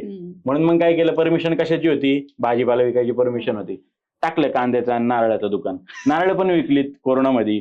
कांदे, बटाटे, मोशी मार्केटला जायचं सकाळी 4 वाजता, तिकडनं माल घेऊन यायचा. फक्त एवढ्यासाठीच की त्यातून जो पैसा येईल त्याच्यातून त्यांचं भागलं पाहिजे. रूम भाडं म्हणा, खायचा खर्च वगैरे, जेणेकरून त्यांना परत जायची वेळ नाही आली पाहिजे. तेव्हापासून एकत्र आहे आम्ही. मग ते आज पण एकत्रच आहे. हॉटेलमध्ये पण त्यांच्या सोबतच आहे. इव्हेंटमध्ये पण त्यांच्या सोबतच आहे. इथनं पुढे जे काय करणार त्याच्यात पण ते सोबतच असतील. हा, कोण काय हुकलेगत करायला लागलं तर ते तेव्हाच तेव्हा. पण आपलं इंटेन्शन तर तसंच आहे. आणि म्हणजे आत्ता पण ना, ती पोरं आहे म्हणून आपलं स्वतःचं म्हणून करतात. प्लेट जरी उचलायची असेल, मावश्या जर पळून गेल्या तर भांडी धुवायला पण उभे राहायची तयारी असते. मॉप मारायचा काही, म्हणजे कुठलेही काम करायला आहे ना, माणूस अजिबात लाजला नाही पाहिजे. फील्ड कुठलं पण असू द्या, तुम्ही कुठल्याही इंडस्ट्रीत असू द्या. ठीक आहे ना, एक लेवल येते, पुढे जाऊन येते. त्यावेळी तुम्हाला काय करायला लागत नसतं, तुम्ही बघितलं तरी तुमची माणसं येतात तुमच्यासाठी. पण त्यासाठी हे सगळं तुम्ही आधी केलेलं पाहिजे. हातात सगळ्या गोष्टी घेतल्या पाहिजे. म्हणजे 2 प्रकारची माणसं असतात ना, एक बॉस आणि दुसरा लीडर. बॉस डायरेक्ट हुकूम सोडून जातो, की हे एवढं एवढं करून घ्या. मग त्याच्यानंतर तो मागं माणूस कसं करतोय ते बघायला तो नसतो. पण लीडर कसा असतो, तिथं उभं राहून करून घेतो या सगळ्या गोष्टी. तिथं त्यांच्या सोबत करतो. बरोबर. म्हणजे दे तुझ्याकडनं नाही होते, मी दाखवतो कसं करायचं. अशा टाईपचं पाहिजे. लीडरने जेणेकरून स्वतः ते केलेलं असतं. येस. आणि म्हणजे हा माझा पर्सनल अनुभव आहे. मग त्याच्याने आहे ना, आपले जे स्टाफ आहे, टीम आहे ना, त्यांना पण थोडी राहायला सेट करतायत. तर मग आपण का नाही? कारण थोडं काही कामं अशी असतात ना, की जे मी का करू? ते माझं काम आहे का? अशा टाईपचं होतं. जिथं पण तिथं मग तुम्ही जर पहिला इनिशिएटिव्ह घेतला, सोड मीच करतो. त्यांना पण लाज वाटते. हे करतायत मग आपण का नको? त्यासाठी सगळ्या कामांची सवय पाहिजे. तेव्हाच मग जाऊन बाकीच्या गोष्टी नंतर. बरोबर आहे. हॉटेल टाकायचं असं स्वतः झाडून घेता आलं पाहिजे. येस. आता टेबल बुथ आता पण एवढी गर्दी लागते ना, तर तो पण माणूसच आहे ना, स्टाफ पळतोय, दिसतोय आपल्याला. कधी कधी कसं असतं ना, कस्टमरचं तोंडातून निघालं की टेबलावर पाहिजे, पण टाइम जातो, थोडं हातातली कामं असतात बाकीच्यांना. मग अशा वेळी आम्ही स्वतः पण टेबल क्लीन करतो. वेटिंग लागतं कधी कधी, तर टेबल क्लीन करणं, खरकटी भांडी नेणं, तर ते आम्हाला करताना बघून त्यांच्या हातातलं पटपट पळत जाऊन ठेवतात. सेट दो मे करता हूं. त्यांना पण थोडं जाणीव असते त्याची, आणि आपल्याला पण त्यांच्या कष्टाची जाणीव पाहिजे. कारण माणसंच आहेत शेवटी. माणुसकी म्हणून तर तेवढी इज्जत केलीच पाहिजे. आणि माणसं पण तेव्हाच टिकतात जेव्हा तुम्ही त्यांची किंमत त्यांना दिसतं हे. आता तुम्ही प्रश्न विचारलेला की हॉटेलमधला प्रॉब्लेम काय, मी उत्तर दिलं स्टाफ. आमच्या इथं तुम्हाला सांगतो, शेफ ते टेबल हेल्पर. टेबल हेल्पर म्हणजे शेफ म्हणजे कसं, चेन ऑफ कमांड मध्ये टॉपला, टेबल हेल्पर म्हणजे बॉटमला. तर जेवढे गावाला गेलेत ना, सगळे आवर्जून फोन करून आलेत की सेट आ रहा हूं, आपके इधर काम करो को. मग आम्ही म्हणायचो मित्रांच्या इथं वॅकन्सी वगैरे असायच्या, उधर जाएगा क्या, इधर जाएगा क्या, नाही आपके इधर रहेगा तो बताओ. तर हे असतं का, लोकांना कळतं स्वभाव यांचा, वागणं. काही मराठी लोकांचं सवय अशी असते ना, की उगाच हिडीस फिडीस करून बोलणं, शिवीगाळ करून बोलणं. ठीक आहे ना, तो कामगार आहे वगैरे, पण त्याला पण थोडी. बरोबर आहे. आणि ही लोक घाबरतात. बाहेरच्या राज्यातनं आलेले असतात, आणि जर तुम्ही एवढं लेवलच्या शिव्या वगैरे नाही का करून गेला तर पळून जातात ना. म्हणून स्टाफचा प्रॉब्लेम. आणि यांची कशी कम्युनिटी असते ते तर कोणालाही माहिती आहे, की जर बंगाली आहेत, बंगाल्यांची कम्युनिटी असते, या एरियातले सगळे बंगाली एकत्र असतात फंक्शनला, त्यांच्या चर्चा होतात ना तिथं. ज्या हॉटेल लाईनीतल्या बंगाली आहेत, की बाबा या हॉटेलमध्ये मी गेलतो, तिथं असा एक्सपिरियन्स आला. चांगला आला तरी सांगतात, वाईट आला तरी सांगतात. म्हणजे आज आमच्या स्टाफचे मित्र जर हॉटेलला भेटायला येतात ना, म्हणजे नाही का मित्र त्यांचे, तर ते आम्हाला पण सर कैसे हो वगैरे म्हणून जातात. चर्चा होतातच ना. असं आहे. म्हणून आपलं वागणं कसं आहे ह्याच्यावरती आपल्या बाकीच्या गोष्टी, स्टाफ टिकणं वगैरे या ठरतात. डिपेंड असतं. हा, मग कसं होतं, कधी तुमच्यावर जरा अडचण आली ना, तुमचा स्टाफच उभा राहतो की अरेंज करणं. परत दुसरा स्टाफ त्यांच्या रेफरन्सने पटकन अरेंज होतो फोन केलं की, कारण त्यांना माहिती असतं, ते समोरच्या माणसाला कॉन्फिडन्स नाही सांगता, अरे तू ये, मी तर काही टेन्शन नाही, मालक चांगला. हा, मागे तर असा टाइम होता, सोडून गेलेली पोरं परत येऊन काम करत होती. आम्ही म्हणतो गर्दी कधी व्हायला लागली हॉटेलमध्ये, सांगितलंच नाही की येतोय काम, आली काम करायला लागली. आम्ही म्हणतो लेच गर्दी दिसते. मग 2 जणांना आम्ही पाठवून दिलं मोजल्यावरती.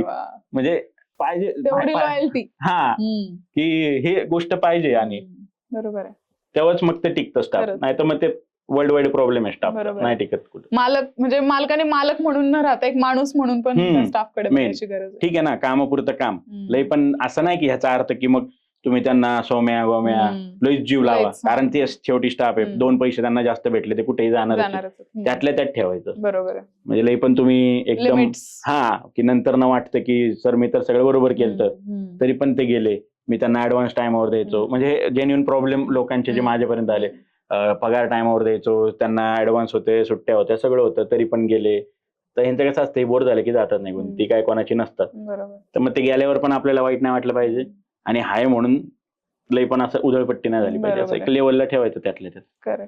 आता आमच्यात ठरून असतं, जो मयूर साकुरे आहे ना, ते एकदम गोड असतं सगळ्यांशी, आणि माझा स्वभाव कसा, तोंडावरूनच लोक जज करतात की खडूस असं ना. हा, तर मग मी ते वाटू देतो समोरच्याला, हा हाय बाबा मी खडूस. तर मग त्याच्यावरनं कसं होतं, जरा लेवल राहते. मी गेलं की पाळापळ होती, मग त्यांना काय बोलायचं असेल तर मयूरकडे बोलायला जाणार, असं बरोबर लेवलला राहतं ते. अशा प्रकारच पाहिजे कुठल्याही याच्यामध्ये. इव्हेंट मॅनेजमेंट पण करतोय, काय असतं इव्हेंट मॅनेजमेंट म्हणजे नक्की? इव्हेंट मॅनेजमेंट म्हणजे बेसिकली आहे ना, की आता वेडिंगचं एक्झाम्पल देऊन सांगू आपण, आम्ही डेस्टिनेशन वेडिंग करतो. ते आयकॉनिक इव्हेंट्स म्हणून कंपनी आहे. आयुषी सोनीकरा मेन ओनर आहे, पार्टनर आहे मी तिचा. तर ह्याच्यात काय होतं की आपल्या घरातलीच लग्न पकडा. लग्न आलं की काय काय करायला लागतं, पत्रिका छापा, सगळं बुक करा, मंडप, केटरिंग, मेन्यू, फोटोग्राफर, सगळं ही कामं कोण करतं? घरातलीच माणसं. हा माझ्या ओळखीतला आहे, तो माझ्या ओळखीतला आहे, फेटेवाला आहे, हा आहे ते. मग लग्नाच्या दिवशी तुम्ही पाहुण्यांना भेटायचं सोडून, अरे कुठपर्यंत आला फेटेवाला, अरे घोडा कुठं राहिला, जागेवरती आलो, अरे फोटो वेगळा दाखवला, हे वेगळंच आलं. पळापळ तुम्हीच करायची ना, तुम्हाला एन्जॉय करायला टाइम ना कशातच टाइम. तर हे सगळं तुमचं बर्डन आम्ही घेतो. हे एक बेसिक एक्सप्लेनेशन झालं इव्हेंट मॅनेजमेंटचं वेडिंग रिगार्डिंग. इव्हेंट मॅनेजमेंटमध्ये टाईप भरपूर आहे, आपण वेडिंगचं पकडतोय. तर ते करणं, तुमचं पर्सनलाइज वेडिंग डिझाईन करणं, वेडिंग प्लॅन करणं. म्हणजे आमचे मोस्टली क्लायंट सगळे मारवाडी आहेत, तर ते डेस्टिनेशन वेडिंग वगैरे होतात. तर तेवढा तामझाम, नवीन ट्रेंडिंग डिझाईन्स काय, थीम्स काय, गाणेपासून कॉस्ट्युम डिझाईन, ला मॅच असा सेट, एवढ्यापर्यंत तुम्ही विचार नाही करू शकत. बरोबर. एवढे इव्हेंट मॅनेजमेंटमध्ये. आणि त्याच्यात आम्ही अजून एक करायचो आधी, कॉन्सर्ट वगैरे जे असतात, दहीहंडी आपलं सॉरी दांडियाचा कॉन्सर्ट, फ्रेंडशिप डेचं काही पार्टीज इव्हेंट, तर ते पण केलेत आपण. आणि आता परत करायचे आहेत प्लॅन अजून पुढे. पण आता बेसिकली आपण फक्त आणि फक्त डेस्टिनेशन वेडिंग मध्येच आहे. चांगली फील्ड आहे ती पण. म्हणजे जर कोणाला व्यवसायात यायचं असेल मराठी, तर हॉटेल वगैरे हे सगळे तर तुम्हाला माहितीच आहे. पण इव्हेंट मॅनेजमेंट बद्दल नाहीये माहिती, तर बेसिकली सांगेन की लो इन्व्हेस्टमेंट मध्ये, झिरो इन्व्हेस्टमेंट मध्ये कोणाला जर करायचं असेल तर इव्हेंट मॅनेजमेंट हा ऑप्शन तुम्ही ट्राय करून बघू शकता. इव्हेंट मध्ये तुम्हाला डेकोरेशन लागतं, केटरिंग लागतं, साऊंडवाला, लाईटवाला, जनरेटर, खूप वेंडर असतात खूप. आणि प्रत्येक जण व्यवस्थित आहे. व्यवस्थित म्हणजे समजून घ्या आता, म्हणजे आहे त्या लाईनीमध्ये तेवढं रिटर्न आहे, इन्कम आहे. आणि खूप असतात, तुम्ही विचार नाही करणार. घोड्याची छत्री पण फक्त रेंटने देणारे लोक असतात. घोडा नाही, घोड्याची छत्री. आजकाल विंटेज कार आलेत. एका विंटेज कारचं 30-40 हजार रेंट असतो. ती गाडी बनती 6-7 लाखात. तुम्हीच गणित लावा ना, किती वेळा गाडी रेंटने गेल्याने तुम्हाला किती पैसे राहणार. फक्त खुर्च्या देणारे असतात, खूप असतात. तर तुम्ही काही करू शकता याच्यामध्ये मॅनेजमेंट. तुम्ही फ्रीलान्सिंग जर केली, तुम्ही चांगले एक्सपिरियन्स झाले, तर 2,500-3,000 रुपये पर डे तुम्हाला भेटतो. चांगले झाले तर. तुम्हाला सांगतो, आमच्या टायमाला आम्ही जेव्हा नवीन होतो ना 7 वर्षापूर्वी, 400-500 रुपयाने जायचो पर डे. आणि इव्हेंट मध्ये डेच असतो, असं नाही 8 तास, सकाळीपासून रात्री 1-2 पर्यंत होल. आणि आजकाल तेच काही नवीन कंपन्या ज्या आल्यात, ज्यांना काम पाहिजे म्हणून रेट वाढवलेत, कारण मॅनपॉवरचा प्रॉब्लेम, जसं मी बोललो, चांगली टीम भेटत नाही. यांनी तेच, म्हणजे जे नौखे आहेत ना, त्यांनाच 1200 रुपये पे केलाय. 1200 रुपये बघायला आम्हाला 4-5 वर्ष लागली होती. ती आज स्टार्टिंग पासून भेटतायत त्यांना, नौख्याला मिळतात. हा, का तर मला लोक भेटत नाही, तर मी काय करणार, दे जास्त पैसे बघून येतात लोक. बरोबर. अशी सिस्टीम चालू केली त्यांनी. मग पण मी बघितलंय, जे पण इंजिनिअरिंग ड्रॉप आउट असतात ना, ते इव्हेंट मॅनेजमेंट मध्ये जातात म्हणजे जातात. काय विषय हा? इव्हेंट हे टोटली आउट ऑफ ब्लू होतं लाईफ मध्ये. कधीच विचार नव्हता केला मी इव्हेंट मॅनेजर असेल का, हे फील्ड असेल, ना कधी माहिती होती त्या गोष्टीबद्दल. जसं की आपल्या बऱ्याच लोकांना माहित नसतं इव्हेंट मॅनेजमेंट काय आहे, त्याच्यात कामं काय असतात. आमच्या घरच्यांना अजून माहित नसेल तर आम्ही तिथे जाऊन काय करतोय. तर पण झालं ते योगायोग इन्स्टिट्यूट मध्ये जॉईन झाल्यामुळे तो कोर्स केला. त्या कोर्स मध्ये पण पास नाहीये मी अजून, तिथं पण बॅकलॉग आहे. फोटोग्राफी आणि प्रोडक्शन नापास आहे तिथं पण. पण त्याच्यानंतरच मी स्वतःची कंपनी वगैरे चालू केलेली. तर असं आहे सगळं. इनिशियल इन्व्हेस्टमेंट नाही लागत. नाही, म्हणजे तुम्ही काय करताय ना त्याच्यावर डिपेंड, कुठला चूज करताय तुम्ही. शाही भोज म्हणून एक असतो, तो कदाचित माहिती नसेल बऱ्याच लोकांना, की पंगत असते आपली नॉर्मल असते तशी, पण ती एकदम रॉयल करतात. सोन्याची ताटं टाईप, चांदीची ताटं टाईप, हात धुवायला पण माणूस असतो, त्याला शाही भोज. तो सेटअप असतं, डेकोरेशन, कुशन, चेअर, म्हणजे सिटिंग सोफा असेल, व्हॉट एव्हर, टेबल, त्याच्यावरती ते प्लेट आणि साईडने थोडं डेकोरेशन असतं. 90 जण एका टायमाला बसतात. त्याचं रेंट असतं 2, 2.5, 3 हे कस्टमरला. आणि त्याची इन्व्हेस्टमेंट एक 7-8 लाखापर्यंत जाते. तुम्हीच गणित लावा बाकीचं. तर अशा प्रकारचे पण. तर तुम्हाला झिरो इन्व्हेस्टमेंट मध्ये करायचं आहे ना, समजा जर मी डेकोरेशन वाला आहे, माझ्याकडे जर डेकोरेशनचं गोडाऊन आहे, सामान आहे, आणि मॅडम नवीन आलेत, तुम्ही इव्हेंट मॅनेजर आहेत, तुम्ही क्लायंटकडे जावा, फोटो दाखवा, माझ्याकडे हे अवेलेबल आहे, काम मी करणार, नाव तुमचं असतं. पैसे लागले का? फक्त 500 रुपये लागतील व्हिजिटिंग कार्ड प्रिंट करायला तुमचे. त्यामुळे म्हणतो मी की इव्हेंट हे झिरो इन्व्हेस्टमेंट वरती सुरू होऊ शकतं. बलून डेकोरेशन वाले 2,500-3,000 पासून रिंग असते, 1,500 पासून रिंग असते. तुमच्याकडे जर बर्थडेचं काम आलंय, तुम्ही त्यांना सांगणार हे असं असं काम आहे, मध्ये थोडं तुमचं कष्टाचं मार्जिन असतं, झालं ना तुमचं स्वतःचा बिझनेस चालू झाला. अशा बरोबर. प्रकारची लाईन येते. बरोबर. आणि हे आता कुठं जरा पुणे मुंबईमध्ये कळायला लागले. पुण्यात पण नाही म्हणणार मी, कारण बऱ्याच लोकांना माहित नाही, मराठी लोकांना. फक्त ज्यांच्या डेस्टिनेशन वेडिंग 2 दिवसाचे होतात त्यांना आयडिया आहे. पण हे जर सेकंड टियर सिटीज मध्ये जर गेले, नाशिक, आपलं छत्रपती संभाजीनगर, कोल्हापूर, सातारा, तिकडे जर एक्सपांड करायला ट्राय केलं तर नक्कीच म्हणजे होऊ शकतं ना. बरोबर. तिकडे अजून तेवढा अवेअरनेस अप अँड कमिंग आहे शेवटी त्या सिटीज, तिकडे होऊ शकतं. आता तुम्ही हॉटेल निमित्त बऱ्याच जणांना कन्सल्ट करत असता, असे काही वियर्ड कन्सल्टेशन केलंय का कधी? वियर्ड म्हणजे त्याला कुठल्या कॅटेगरीत टाकता येणार ना, असं नाव नाही सांगता येणार, पण एक हे होतं, प्रोजेक्ट होता, बार नॉनव्हेज वगैरे होतं, तर ते चालवायला घ्यायचं होतं क्लायंटला. तर तिथं जागा वगैरे बघितली आम्ही.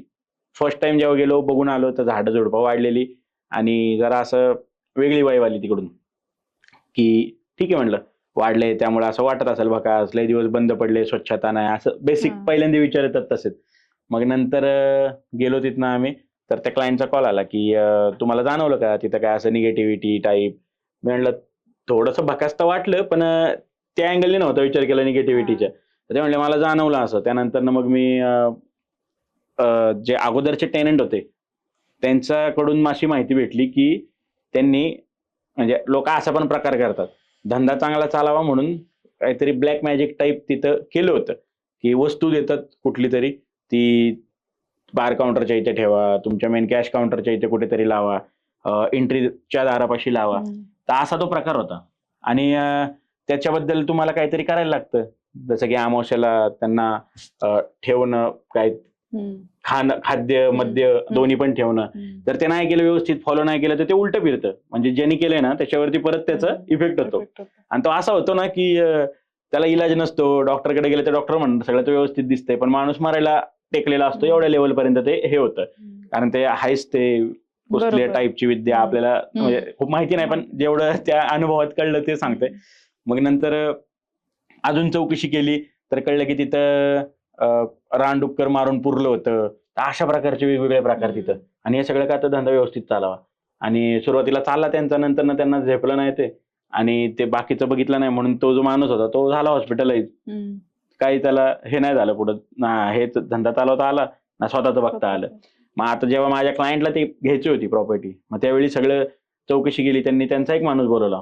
तर हे असं असतं ना की जर फॉर एक्झाम्पल ए टाईपच्या बाबांनी हे केले, तर त्याच कॅटेगरीतला दुसरा बाबा लागतो ते अंडू करायला. ओके. म्हणजे बेसिकली कळलं. तर मग त्यांनी आज त्या कॅटेगरीतला माणूस शोधला, तो आला तिथं. मग त्यांनी सांगितलं की हा इथं खरंच आहे प्रॉब्लेम, नुसता डाऊट नाही तुमचा, तर 100% प्रॉब्लेम आहे. कारण तिथं दिसत पण होतं की दाराला वेगवेगळे प्रवेश, म्हणजे जे मेन एंट्री गेट आहे तिथं मडकं आहे. परत एक बॉटल होती, काचेची छोटी एवढीशी बॉटल होती, त्यात एक किडा होता. तो किडा सुरुवातीला एवढाच होता, म्हणजे बॉटलच्या आत जाईन एवढं तुम्ही इमॅजिन करू शकता. त्यानंतर तो आतच कस काय वाढला काय माहिती, ना खाणं ना पिणं त्याला काहीच नाही, ती बॉटल तिथंच ठेवलेली, तो एवढा किडा झालेला, आणि तो पण जिवंत होता बॉटलमध्ये. तर अशा टाईपच्या तिथं गोष्टी होत्या. मग ह्या सगळ्या काढायला लागणार होत्या. कुठं कुठं काय त्यांनी लिंब तर एवढी बांधून ठेवली होती, बळच असं झाडात गेलं कुठेतरी तिथं लिंबांचा झुंड असं बांधलेला दिसायचा. तर मग हे सगळं घ्यायच्या आधी क्लिअर करणं होतं. त्यांनी केला 2.5-3 लाख रुपये खर्च, यज्ञ वगैरे केला प्रॉपर सगळं. त्यांनी एक कोंबडा आणला, ते कोंबड्याला त्यांनी मग त्यांच्या पद्धतीने केलं. त्या कोंबड्याला विचारायचे की तुला इथं काय असं प्रॉब्लेम वाटतोय का? तो कोंबडा बार काउंटरकडे बघायचा, कॅश काउंटरकडे बघायचा आणि एंट्रीकडे बघायचा, 3च गोष्टींकडे. आणि कोंबड्याला बोलणं कळायचं. तुम्ही विचारताय ना, तर कोंबड्याला बोलणं कळायचं, तो तेवढं बघायचं त्या ठिकाणी. त्यांनी ते मग प्रॉपर व्यवस्थित सगळं केलं, पूजा वगैरे त्या गोष्टी काढल्या तिथनं. त्याच्या जागी मग रेमेडीज करायला लावल्या, की नारळ बांधणं, ह्या गोष्टी. त्याच्यानंतर प्रत्येक अमावस्या पौर्णिमेला बॉईल अंडी, राईस आणि थोडं अल्कोहोल असं एका ठिकाणी ठेवायचं, ज्याला कोणी हात नाही लावणार, ते न चुकता करायचं. त्या टाईपच्या गोष्टी सांगितल्या. मग ती पूजा घातली. मग आता त्यांचं चालू आहे व्यवस्थित. पण मला ते फर्स्ट टाइम कळलं फ्रँकली, की लोक असं पण करतात धंदा चालण्यासाठी. मग प्रश्न पडला मला की जर जेव्हा खरंच या लोकांचे काही लोकांचे एवढे होत आहेत, त्यामागे काय काय असू शकतं जे आपल्याला अजून माहितीच नाहीये, काही असू शकतं, म्हणून ते सक्सेस आहेत का, असा पण प्रश्न पडतो ना. प्रश्न पडतो. बरोबर आहे. पण ती शेवटी स्वतःची रिस्क आहे, ते परत आपल्या जीवावर उलटणार आहे. सगळ्यांना नाही आज जमत. मला तर कधी कधी असं होतं ना की मी काहीतरी करायला जाऊन देऊ माझं एक्झाम्पल करण. असं करू नका असं होतं. जग कमवतोय पैसा, जर मी ते ट्राय करायला गेलो तर अजिबात नाही. ते म्हणतात ना बघ त्या दादाकडे तो कसा झाला, ते माझं व्हायचं. करण व्हायचं सांगायला. अशी भीती वाटते. त्यामुळे आपलं कष्ट बस तेवढं. कष्टाची भाकरी. हा त्याशिवाय पर्याय नाही आपल्याला. पर्याय नाही. सुखी समाधानी जीवन. बस 2 मेहनत करा. आता चालू दे दिवसभर ग्राइंडिंग, रात्रभर आपले कष्ट. येईल टाइम आपला पण तेव्हा होईल काय नाही काय. होईल, पण जे होईल ते बोलायला येईल की कष्टातून झाले. हा असं नाही की खरंच कष्टातून झाले. हा ज्यांनी सपोर्ट केलेत ना त्यांची मी नाव आवर्जून घेतो, नेहमी सांगत पण असतो. जसं की ते वसंत सर आहेत, लँड ओनर आहेत, ती रेंटल आहे ना आमचं प्रॉपर्टी रामकृष्ण, त्यांचा एक नेहमी सपोर्ट असतो. असे ज्यांनी सपोर्ट केलाय ना त्यांची नावं घ्यायला म्हणजे आपल्याला काय असं हे नाही की आपणच सगळं काही आहे. जे आहे ज्यांच्यामुळे त्यांची नाव घ्यायला काय आपल्याला लाज नाही. आणि ठेवलं पाहिजे जाणीव, कारण त्याच्यावरच चालतं. म्हणजे माझा कर्मावरला विश्वास आहे म्हणून मी म्हणजे हे ज्याला 4-5 वर्ष झाली टॅटूला, आपण जे देतो जगात टाकतो तेच जगाकडनं रिटर्न येतं. बरोबर. तुम्ही जर एखाद्याला त्रास देताय, तुम्हाला त्रास इव्हेंच्युअली होणार आहे. आणि हे कन्सेप्ट मला भरोसा कधी पटला माहिती काय, एकदा माझं पेट्रोल संपलं होतं खडकीतून येताना. तिकडे पंप नाही काय नाही, खडकी गावात एक छोटासा पंप आहे. मी आपलं ढकलत चाललो होतो, तर एक जण आला गाडीला पाय लावला, सोडतो म्हणला भाऊ. 3 किलोमीटर पाय लावला त्याने. बॉम्बे सॅपर्सच्या तिथनं पेट्रोल संपलं होतं, 3 किलोमीटर पाय लावला. पण माझी सवय अशीच होती, रस्त्यात मला कोणी पण दिसलं ना मी स्वतःहून पाय लावायचो. ते आलं ना माझ्याकडे आलं वेळेला. हा मग या छोट्या गोष्टीवरून मला रिअलाइज झालं, जर मी नाही केलं असं आणि माझ्यावर जर तशी वेळ आली मग कसं चालणार ना. म्हणून ते कर्म कन्सेप्ट वरती माझा अजून जास्त भरोसा बसला. की छोट्या गोष्टी जे देणार तेच येणार. चांगलं दिलं तर चांगलं देणार, वाईट दिलं तर वाईट दुप्पट होऊन येतात. हा त्यामुळे कर्मावर भरोसा ठेवा, कर्म चांगली ठेवा. बरोबर. बस. इव्हेंट मध्ये असं काही छान एक्सपिरियन्स आलाय का? इव्हेंट मध्ये लई छान एक्सपिरियन्स आले. म्हणजे ऍक्च्युली इव्हेंट आवडती मला फील्ड. काम लई असतं, 2च तास झोपतो आम्ही, 2 कधी 3 तास. 2 दिवसाचं लग्न असतं, तिथं कंटिन्यू दिवस रात्र पळापळ. नवीन एरिया असतो, कधी जर मुंबई साईडला गेलं तर नुसताच घाम, लोणावळ्याला गेलं तर नुसतीच थंडी. असं म्हणजे बीच जवळ असेल तर वातावरण चेंज, वाट लागते. पण मजा एवढी येते ना, नवीन लोकांना भेटता, नवीन जागा बघता, आणि मेन माझ्यासाठी ते नवीन लोकांना भेटणंच आहे. नवीन एक्सपिरियन्स येतात, तर त्यासाठी चांगलं वाटतं इव्हेंट करायला. एवढे एक्सपिरियन्स आहेत आणि इव्हेंट मधून एवढी लोक जी भेटली आहेत ना, खूप क्लोज आहेत. म्हणजे आता अननोन पर्सन, ती पार्टनर आहे आयुषी सोनीकरा. ती पण म्हणजे आमची अजिबात ओळख नव्हती. मी त्या एका अकॅडमीत होतो, तिथं कॉल आला मित्राचा की मी बॅकआउट करतोय, माझ्या जागी 2 जण जावा इव्हेंटला.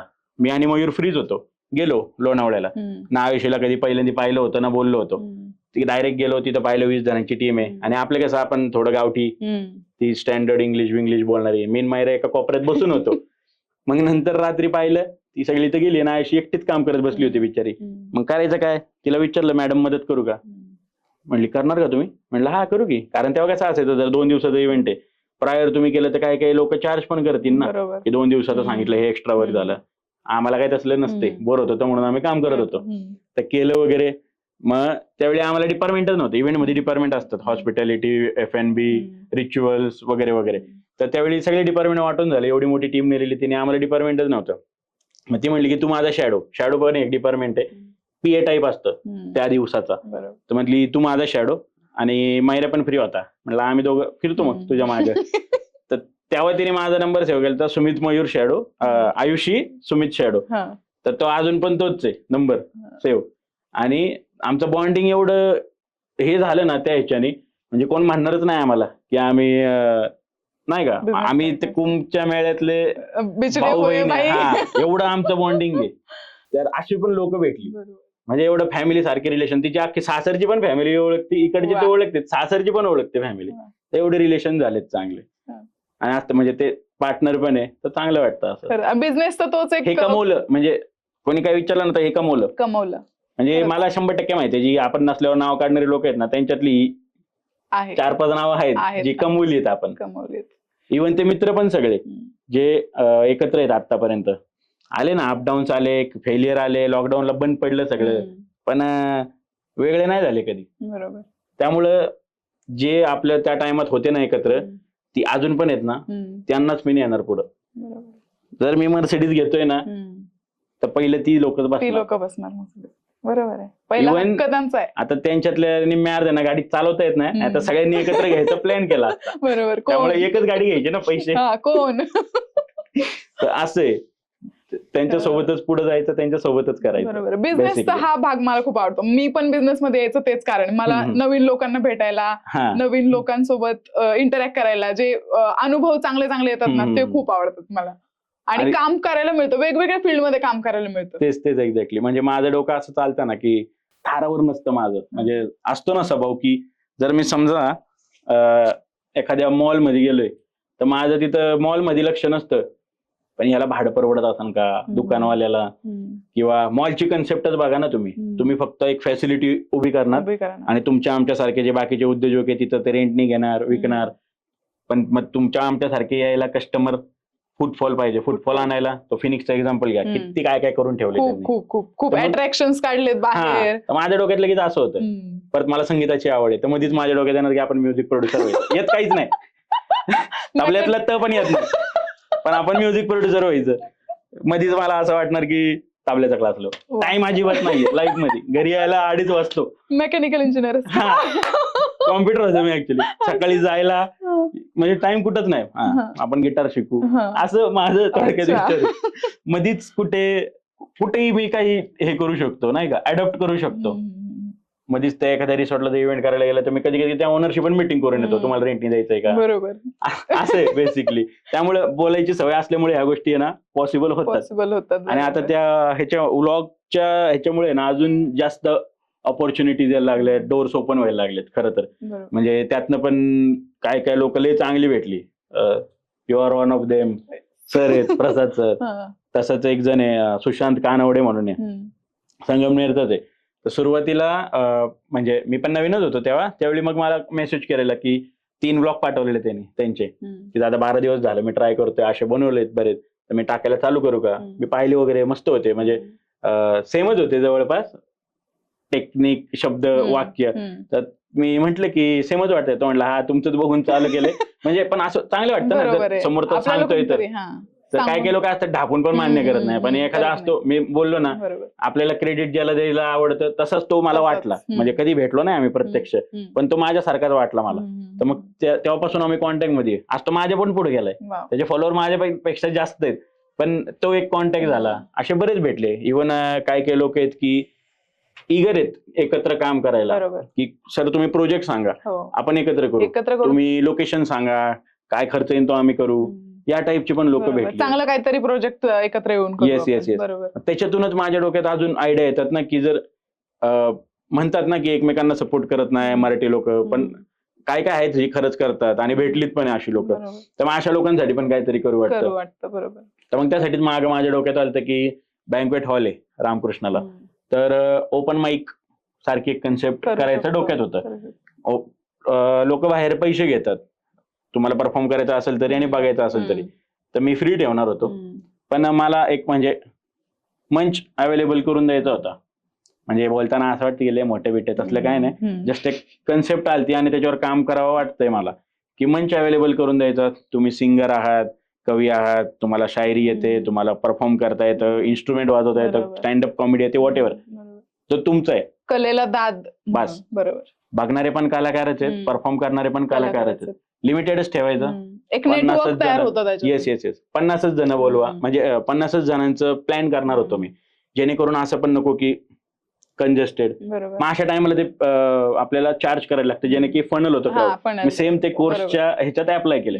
सपोज जर इथं तसं ओव्हरवेल्मिंग एकदम रिस्पॉन्स आला तर फनल चार्ज जे खरंच आहेत ते येतात पैसे. तर ते एक माझ्या डोक्यात होतं की लोकांना कॉन्फिडन्स द्यावा की तुम्ही करू शकता. घाबरतात ना की परफॉर्म, स्टेज फिअर, थोडस लोकांना पुढे येण्यासाठी चान्स मिळतो. आता हे तर तुम्हाला जास्त चांगल्या प्रकारे माहिती असेल, कारण तुमचं पण एक त्याच प्रकारचं आहे जे ठीक आहे आपण एक्झॅक्ट समोर नसतो, पण तेच झालं ना, तेच कॉन्फिडन्स झालं, पाहिजे confidence. बोलायला करायला. आणि तो हळूहळू तयार होतो. असं नाही की हा. मला पहिल्यांदाच तेवढं हे बोलण्याचं. आता माझा हम्म, फर्स्ट डेचा ब्लॉग बघितला आणि आताचा ब्लॉग बघितला तर 2 वेगवेगळ्या प्रतीक्षा दिसतील तुम्हाला. तसं आहे ते. हळूहळू कॉन्फिडन्स तयार होतो हा, पण आपल्यामध्ये. मग त्यासाठी संधी पाहिजे ना लोकांना. बरोबर, संधी देणं तर मग ते गरजेचं एक माझ्या डोक्यात होतं करावं. आहे. आणि गावाकडे पण खूप आहे असं. सिटीमध्ये तरी चान्स मिळतो, पण गावाकडे खूप मुलं अशी आहेत ज्यांना त्यांच्यामध्ये कला आहे, त्यांच्यामध्ये स्किल्स आहेत, पण तेच. त्यांना पुढे येता येत शोकेस नाहीये. करायला काहीच शोकेस नाहीये. करायला काहीच नाहीये. तर मग त्यासाठी ते एक डोक्यात आहे. म्हणजे ते लवकरच त्याच्यावरती काम चालू होईल. आता जरा या इव्हेंटच्या ह्याच्यातून जर रिलॅक्स झालो ना, तर ते एक करायचंय. त्याच्यानंतर सध्या काही 1-2 बँड आहेत, जे बँड म्हणण्यापेक्षा स्टुडंट लोक आहेत, ग्रुप आहेत. तुम्ही पण ऐकले असतील गाणी. आपली मराठी लोककला, पोवाडा वगैरे. हो, मी ऐकलेत त्यांचे हा ना? व्हिडिओ. हो. तर मला आहे ना त्यांचं आवडलं. म्हणजे कॉन्सेप्टच आवडला त्यांचा. मी आणि ज्या पद्धतीने सादर करतायत ते पण युनिक आहे त्यांच्यातल्या त्यांचं. एकाला कॉल करून बोललो पण एकदा. म्हटलं खूप मोठा फॅन आहे मी तुमचा, आणि तुम्ही जे करताय ना मला ते मोठ्या स्केलवर करायचंय कॉन्सर्ट. तर माझं ते एक प्लॅन चाललंय. हो, म्हणजे आपण बसतो की वेस्टर्न म्युझिकचे कॉन्सर्ट होतात, पण काय फायदा नाही त्याचा वेस्टर्न हा म्युझिक. काहीच फायदा नाहीये. त्याला जाणारा क्राऊड पण आणि ह्यालाच म्हणता ना आपल्या माणसाला सपोर्ट करणं. सपोर्ट करणं. ठीक आहे, ते फीज घेणार आहेत, तर त्यांची कला आहे, ते घेणार आहे. असं नाही की ते फ्री येणार आहे का काय. हो. आपण पण खर्च करणार आहे, तर तो खर्च रिकव्हर करायला आपण पण काय ना काय हो, फुल ना फुलाची पाकळी चार्ज करणार करणार आहे आहे. आपण. बरोबर. पण त्यांना एवढा मोठा भेटला मंच, लोकांपुढे ते आले, ती संधी देणं त्यांना. तर मग हे इथिक्स आहे माझं. बरोबर. तर मी अपेक्षा करतो ना की मराठी लोकांनी मला सपोर्ट केला पाहिजे, आपल्या लोकांनी आपल्याला. तर मी करतोय का? मी करतोय का? हा प्रश्न स्वतःला विचारला हा, पाहिजे. तुम्ही करताय का? तेच ते बरोबर. कर्म तुम्ही केलं तर लोक तुमच्यासाठी करणार आहेत ना. उगाच अपेक्षा ठेवून काय होणार? बसून तुम्ही नुसतंच बसणार, मला कोणच मदत करत नाही, माझ्यासाठी कोणच नाही. तुम्ही पहिलं आहे का आहे का? हे विचारलं पाहिजे ना. बरोबर. त्याच्यानंतरच लोक तुमच्यासाठी येतील ना. तुम्ही नुसतंच बसणार, अपेक्षा ठेवतात लोक की येऊन म्हणावं अरे वाईट झालं. कशाला वाईट झालं? कशाला वाईट झालं? सगळ्यांसोबतच होतं ना वाईट. हा. आपलं असं नाही की एकट्याच एकट्यातच सोबत. झालंय असं थोडी नाही. आणि सवय लागती. माझं तर मेन आहे ना, पिलर म्हणतो ना, हे मित्र आहेत माझे. म्हणजे आमचं असं असतं ना, लिटरली मी विचार करतो आयला जर काय झालं नाही, हॉटेल बंद पडलं तर काय करायचं. त्यांना पण विचारतो ना मी, काय नाही गावाला जाणार, शेती करणार. सिरियसनेस राहतच नाही कुठं. मग तुझ्या शेतात घेशील का मला, अर्धी जमीन करशील का, लगेच तो डायव्हर्ट होतो. म्हणजे किती प्रॉब्लेम होते, आमची कायम हसतच राहतात. आणि हे त्यांच्यामुळं मग टेन्शन माझं असं आहे, मला जर एकट्याला टेन्शन आलं ना, मी फोन लावून सगळ्यांना टेन्शन देतो. मी एकटा काय घेऊ, काय घेऊ. ती वाटून घ्यायचं जे काय. ती म्हणतात पण आम्हाला कायला सांगतो, मग मी एकटा काय टेन्शन घेऊ. तुम्ही पण आहे ना, तुम्ही पण विचार करा. त्याच्याने ना वातावरण एकदम हे राहतं आणि मजा येते काम करायला. इव्हेंट मध्ये असो नाही तर हॉटेलमध्ये असो, ते काम वाटत नाही. ती एकत्र असली ना सोबत, कुठलंच काम वाटत नाही. खरंच असेच मित्र असतात, स्ट्रेसच नाही वाटत. आणि असं एकतरी मित्र असतो आपल्याला, तो मित्र जेव्हा असतो ना आपल्याकडे, कोणत्याच गोष्टीत स्ट्रेस नाही येत. म्हणजे त्यांना मानलं पण पाहिजे. एवढं चांगलं नाही बोललं पाहिजे त्यांच्याबद्दल ऍक्च्युली, पण आता निघतोय विषय तर ते येत जाते. पण त्यांनी जो ट्रस्ट ठेवलाय ना बाई, कोणच नाही ठेवणार आजच्या जगात. म्हणजे आंधळा विश्वास जो म्हणतो ना, की हा सुमे तू आहे ना, कुठं पण येणार आम्ही, त्या टाईपचे आहेत ते. आणि मग त्यांच्यासाठी आपण कुठं बी जाणार. आपलं पण असं डोळे झाकून विश्वास ठेवणार. हा, उगाच हवेत जाते नाही ऐकून. आता इव्हेंट मध्ये खूप पैसा असतो म्हणतात. किती पैसा असतो इव्हेंट मध्ये? असतो बरं का. म्हणजे हेच बघा ना, फक्त भारतातली वेडिंग इंडस्ट्री, बाकीचे इव्हेंट सोडा. इव्हेंट म्हणजे कॉन्सर्ट आले, कॉर्पोरेट इव्हेंट आले, ते सोडून फक्त वेडिंग इंडस्ट्री 50,000 करोडची. बापरे. आजकाल तर आकडे पण द्यायला लागले. डिसेंबर महिन्यात पोस्ट येतात, इस साल भारत में होगी इतने अरब की शादियां. ते खरा डेटा न्यू इयरला येतात त्यावर. येस, तो खरा डेटा आहे. अगोदर नव्हतं एवढं या फील्डवरती फोकस, किंवा आता मागच्या 2-3 वर्षापासून यायला लागले की एवढा टर्नओव्हर आहे. परत तुम्ही बघा लॉकडाऊन मध्ये किती पण लोक प्रॉब्लेम मध्ये होती. काय बनवते, लग्न थांबली का नाही, 50 लोकात केले. पण 50 लोकांना केटरिंग आलीच ना, 50 लोकांना नवीन कपडे घेणार, नवरा नवरीला तर नवीन कपडे घेणं आलंच. सायकल चालू राहिलं ना, करन्सीचं म्हणा, मार्केट, बिझनेस मार्केट चालू राहिलं तिथे. वेडिंग हा खूप मोठा पार्ट आहे इंडियाचा, आपल्या संस्कृतीमुळे.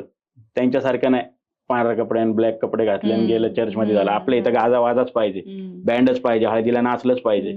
आणि हे म्हणजे संस्कृतीलाच क्रेडिट द्यायला लागणार ना, ती चालत आली परंपरा म्हणून चालू आहे. त्याच्यामुळे आपलं स्ट्रॉंग होते सायकल. नाही म्हटलं तरी आमचे डेस्टिनेशन वेडिंगचं जर पकडले ना तुम्ही, काय व्हेन्यू आहे 24-24 लाख रुपये 2 दिवसाचा रेंट घेतात. 9 लाख रुपये 2 दिवसाचं रेंट घेतात. कार्यालय तुम्ही हसत असताल एखाद्या मंगल कार्यालय, आता आउटसाईड असेल तर ठीक आहे, सिटीमध्ये 3-3 लाख रुपये रिकाम्या जागेचं रेंट आहे. वरनं जागा मालक तेच आहेत ना. असं हो. बाकीच्यांसारखं नाही ना केलं, जेवी करून हा. टाकली, फ्लॅट देऊन टाकले, जागा पण स्वतःकडेच, महिन्याला चालू पण आहे. पैसा मजबूत आहे या लाईनीमध्ये. तुम्हाला वन टाइम इन्व्हेस्टमेंट करायची आहे, मार्केटला अपडेटेड राहायचंय, जे लेटेस्ट ट्रेंड म्हणतो आपण त्याला अपडेटेड राहायचंय, आणि कष्ट घ्यायची किती पण तयारी पाहिजे. म्हणजे अजिबात घरदार सगळं विसरून जावा. हॉटेल आणि इव्हेंट दोन्ही लाईनी तशा आहेत. मला तर लई शिव्या पडतात. तुमची तयारी असेल तरच उतरा. म्हणजे प्रॉपर बरोबर. त्या तुमच्या घरी जर समजा भावाचं लग्न आहे, त्याच टायमाला तुम्ही बिझनेस म्हणे, तुम्हाला जर लग्नाची ऑर्डर आली, तुम्हाला जर इव्हेंट आला, तर तुम्ही सोडून देणार का? भावाच्या लग्नाला जाणार? भाऊ म्हणजे तुलाच भाऊ पकडा, हा. सख्खा जाऊ द्या, तेव्हा तर आपण सोडणारच. पण अशा डिसिजन नाहीच जात आहेत आपल्याला कुठं. तुमची अख्खी फॅमिली कुठेतरी एकत्र डिनरला असते कुठल्या तरी पाहुण्यांकडे, आणि आपण इव्हेंटवर असतो. हे झाले, केले, म्हणजे सगळं केले त्याच्यावरनं सगळे केले. म्हणजे तुम्ही विचारलं ना, म्हणजे आता मला प्रश्न पडला बसल्या बसल्या की मी काय काय केले. सुरुवात फर्स्ट कॉपी घड्याळ गॉगल विकलेत, त्याच्यानंतर एजंट सारखं फ्लॅट विकायचं ट्राय केले, जमिनी विकायचं ट्राय केले, त्याच्यानंतर गाड्या पण विकलेत, त्याच्यानंतर पेट्रोल पंपात काम केले, स्विगी, एका दुकानात पण काम केले. आयुष्यातली सगळ्यात मोठी नोकरी ती एका डेकोरेशनच्या कंपनीतच होती. 1 वर्ष काम केले फक्त. त्याच्यावर मी आयुष्यात कुठंच टिकलो नाही. गावडे पेट्रोल पंप होता चिंचवडला, तिथं मॅनेजर टाईप, त्यामुळे अख्खा पंपाचे ऑपरेशन पण येतात. इंटरेस्टिंग काम होतं ते. अख्खा पंप कसा हँडल करायचा ते कळलं ऑब्व्हियसली. लय काय काय केले असं. आणि मग हा बिझनेसमॅन घडलाय. हा, त्याच्यानंतर इथपर्यंत आले. आता लोक म्हणतात ना engineer, nothing is impossible. Engineer काहीही करू शकतो, येऊ द्या किती आणि त्यात पण ड्रॉप आउट इंजिनियर काहीही करू शकतो. आज पण आहे ना, लोक कधी जर युट्यूबला लाईव्ह किंवा असं असेल ना सेशन, तर विचारतात तुमचं एज्युकेशन काय झालंय. मी म्हणतो तुम्ही गेस करा. ते उत्तर ऐकून आहे ना मला लय भारी वाटतं. कोण म्हणतं LLB असणार तुम्ही MBA वाटतंय, हॉटेल मॅनेजमेंट. आपलं मग लास्टला असतं 12वी पास. प्रश्नच होत नाही लोकांना. इंग्लिश पण जे येतं ना आपल्याला, इंग्लिश पिक्चर बघून, सबटायटल बघून बस वेळ मारून न्यायची इंग्लिश, वेळ मारून नेता येते आपल्याला. वेळ मारून नेता येते. जमलं पाहिजे. जुगाड ज्याला जमतो तो बिझनेसमॅन होतो. तुम्ही जो शब्द वापरला ना जुगाड, त्या ज्या डायरेक्टर होत्या ना इन्स्टिट्यूटच्या, निकिता अगरवाल म्हणून आहेत इव्हेंटच्या, तर त्यांनी त्या टायमाला फ्रेशर्स वगैरे होते ना कॉलेजमध्ये, तर फ्रेशर्सला ते वेगवेगळे कप देतं, मिस्टर फ्रेशर, मिसेस फ्रेशर, येते सॉरी मिस वगैरे. तर त्यांनी मिस्टर जुगाडू म्हणून कप दिलता मला तेव्हा, आणि त्यांनी ओळखलं होतं तेव्हाच ओळखलं. हा, आणि मी त्यांना एकदा शब्द पण दिलता असं बोलता बोलता की आयुष्यात कधी पण मला जेव्हा असा एखादा अवॉर्ड बिवॉर्ड भेटेल ना, की नाही का भेटू बिझनेस म्हणा, त्यावेळी मी बोलणार म्हणलं की यांनी पुश केलं. तर तसं मी आज ते एक्झाम्पल सांगितलं ना, ते त्यांनी दिलं चॅलेंज. तू तुझ्या पप्पांना कन्व्हिन्स कर, तू कोणाला पण कन्व्हिन्स करशील. ते त्या निकिता अगरवाल मॅडमने दिलं, आणि त्यांनीच तो ओळखलं होतं की जुगाडू ओळखलं होतं. आणि इव्हेंट मॅनेजरला जुगाडू असलंच पाहिजे. अहो काय पण होतं, वर मलाच हरवतात.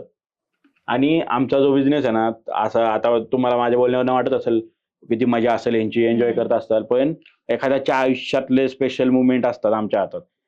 ते जर कुठं मेसअप झाले तर संपलं. तुम्ही पेमेंटचं भेटतच नाही. तुम्ही इमॅजिन करा ना, नवरा आणि नवरीची एंट्री होतीये, सगळा माहोल झालाय, ते धूरबीर येतोय आणि गाणंच बंद पडलं. घोड्याने आणतील का नाही? परत लोक तर एवढी ताट असतात ना, नवरदेवाला घोड्यावर उतरायला खुर्ची पाहिजे, 2 मिनिटं 4 मिनिटं लेट झालं, खुर्ची तुमचं मॅनेजमेंटच नाही. आणि काही झालं ना, लाईट जरी गेली तरी म्हणा तुमचं मॅनेजमेंटच नाही. अरे काय MSCBत जाऊन बसतो. लोकांनी थोडं तरी म्हणजे डेंजर असतं. आणि कुठलेही क्षण घ्या ना तुम्ही, ते वरमाला घालतायत तेव्हा ते मागं कलर शॉर्ट फुटतात बघा, केवढा मोठा क्षण आहे. एवढा खर्च केलाय तुम्ही, वरमाला घालणार, तुम्ही दोघं ब्राईड ग्रूम पुढे असं बघणार, काहीतरी पोज, आणि मागं फुटलं पाहिजे. ते उभेत असं करून फटाक्यात फुटलं. रिस्की बिझनेस आहे, रिस्की, खूप रिस्की, जीवावर येऊ शकतो. हा, आयुष्यातले इमोशन्स. म्हणजे ती ब्राईड घरी जाताना नाही रडायची, ती तर रडत, फटाका फोडला नाही, व्हिडिओ चांगला आला नाही. हा, त्यामुळे खूप त्याचा जीव खालीवर होत असतो. गाणं वाजलंच पाहिजे. पण आमची टीम लय भारी भेटली, जे आमचे परमनंट मेंबर आहेत, करतात पोरं, भारी आहेत सगळीच. भारी, खूप भारी जर्नी आहे तुमची. प्रत्येकाने बघावा असा एपिसोड झालाय आम्ही तर म्हणेल. आणि जो बघेल तो त्यातून एक बिझनेसमॅनच बाहेर पडेल. काय मदत लागली तर आपण आहेच. येस, तेवढं आहे तेवढं करूच. सुमित ब्लॉग्स सहकार्य. करताच आहे, तिथून हा. दाखवताय तुम्ही ते की प्रत्येकाला मदतीचा हात तुम्ही तिथून देताय. प्रयत्न करायचे. बरोबर. व्यावसायिकांना काय सांगाल एक जाता जाता? व्यवसाय करणं तर अजिबात सोपं नाहीये, पण असं नाही की अवघड पण नाहीये. मराठी लोकांनी व्यवसायात आलं पाहिजे आणि आत्ताचाच टाइम आहे यायचा. तिथनं पुढे अजून लई कॉम्प्लिकेटेड होत जाणार आहे. जर आत्ता डेअरिंग केली, सोबतच्यांना घ्या, जसं की मी आहे, माझे मित्र आहेत, तर आम्ही काय एकाच हॉटेलमध्ये नाही आयुष्य काढणार आहे. माझे जर 4 मित्रांची मी जर नावं घेतली ना, 4 मित्रांचे 4 हॉटेल, म्हणजे जे एका विशिष्ट समाजाची मक्तेदारी म्हणतो ना आपण, हॉटेल लाईनचंच एक्झाम्पल पकडा. सगळीकडे आहे कोण ना कोण. हार्डवेअर लाईन झाली एक विशिष्ट समाज आहे. टायर वगैरे झाले एक विशिष्ट समाज आहे. तसं हॉटेल लाईनचा एक समाज आहे, त्यांची मक्तेदारी आहे. आपल्याला मोडायची आहे, आपल्याला आपलं सिंडिकेट करायचंय. म्हणजे ह्या उद्देशानेच मी आलो होतो ऍक्च्युली हॉटेल लाईनीत, की जी पोरं आहेत ना सगळ्यांचं एक एक हॉटेल असणार. मग नंतर त्यांना पुढे वाटलं की त्यांनी मॅनेजर ठेवायचं आणि मग पुढे एक्सपांड करायचं. एकाचे 4 झाले, 4चे 16 होतील. सिंडिकेटचा अर्थ. सिंडिकेट. आणि ते करायचं. बघू आता हे म्हणजे लोकांना वाटतं पिक्चरचा डायलॉग वगैरे. आता ही लाईफ काय त्यापेक्षा कमी नाही. बरोबर. मला काय माहित नव्हतं. पॉडकास्ट अरे एवढं नुसतं बघण्यापायी जिंदगी जात होती, आज होतोय. कोणाला माहितीये, असतील पण 16 हॉटेल. त्यावेळी परत इंटरव्ह्यू घेऊ मॅडम येस, सोबत. नक्कीच नक्कीच. तर करा, डेअरिंग हॉटेल करा, लाईन. पण आपली माणसं सोबत घेऊन करा. बरोबर. हॉटेल लाईन का पुष्पा. झुकेगा नहीं. चला भेटू पुन्हा. थँक्यू चालतंय. So much for coming. भेटूयात पुन्हा. येस. आणि धन्यवाद मॅम आणि प्रसाद सरांना की त्यांनी त्या लेवलचं समजलं आणि बोलवलं. मी तर ऍक्च्युली नर्वस होतो भरपूर, पण दोघांचा स्वभाव खूप चांगला आहे, त्यामुळे त्यांनी घरच्यांसारखं फील करून दिलं आणि एवढं सगळं बोलायला सोपं पडलं. खरं सांगते, असं नाही की त्यांच्या पुढे डायलॉग बिलॉग मारायचे म्हणून. हे काही स्क्रिप्टेड नाही आहे. आणि तर आयुष्यातला पहिलाच एक्सपिरियन्स होता. त्यांचं क्रेडिट पूर्णपणे त्यांना, तुम्हाला दोघांना. थँक्यू. भेटूयात पुन्हा. भेटूयात पुन्हा. धन्यवाद.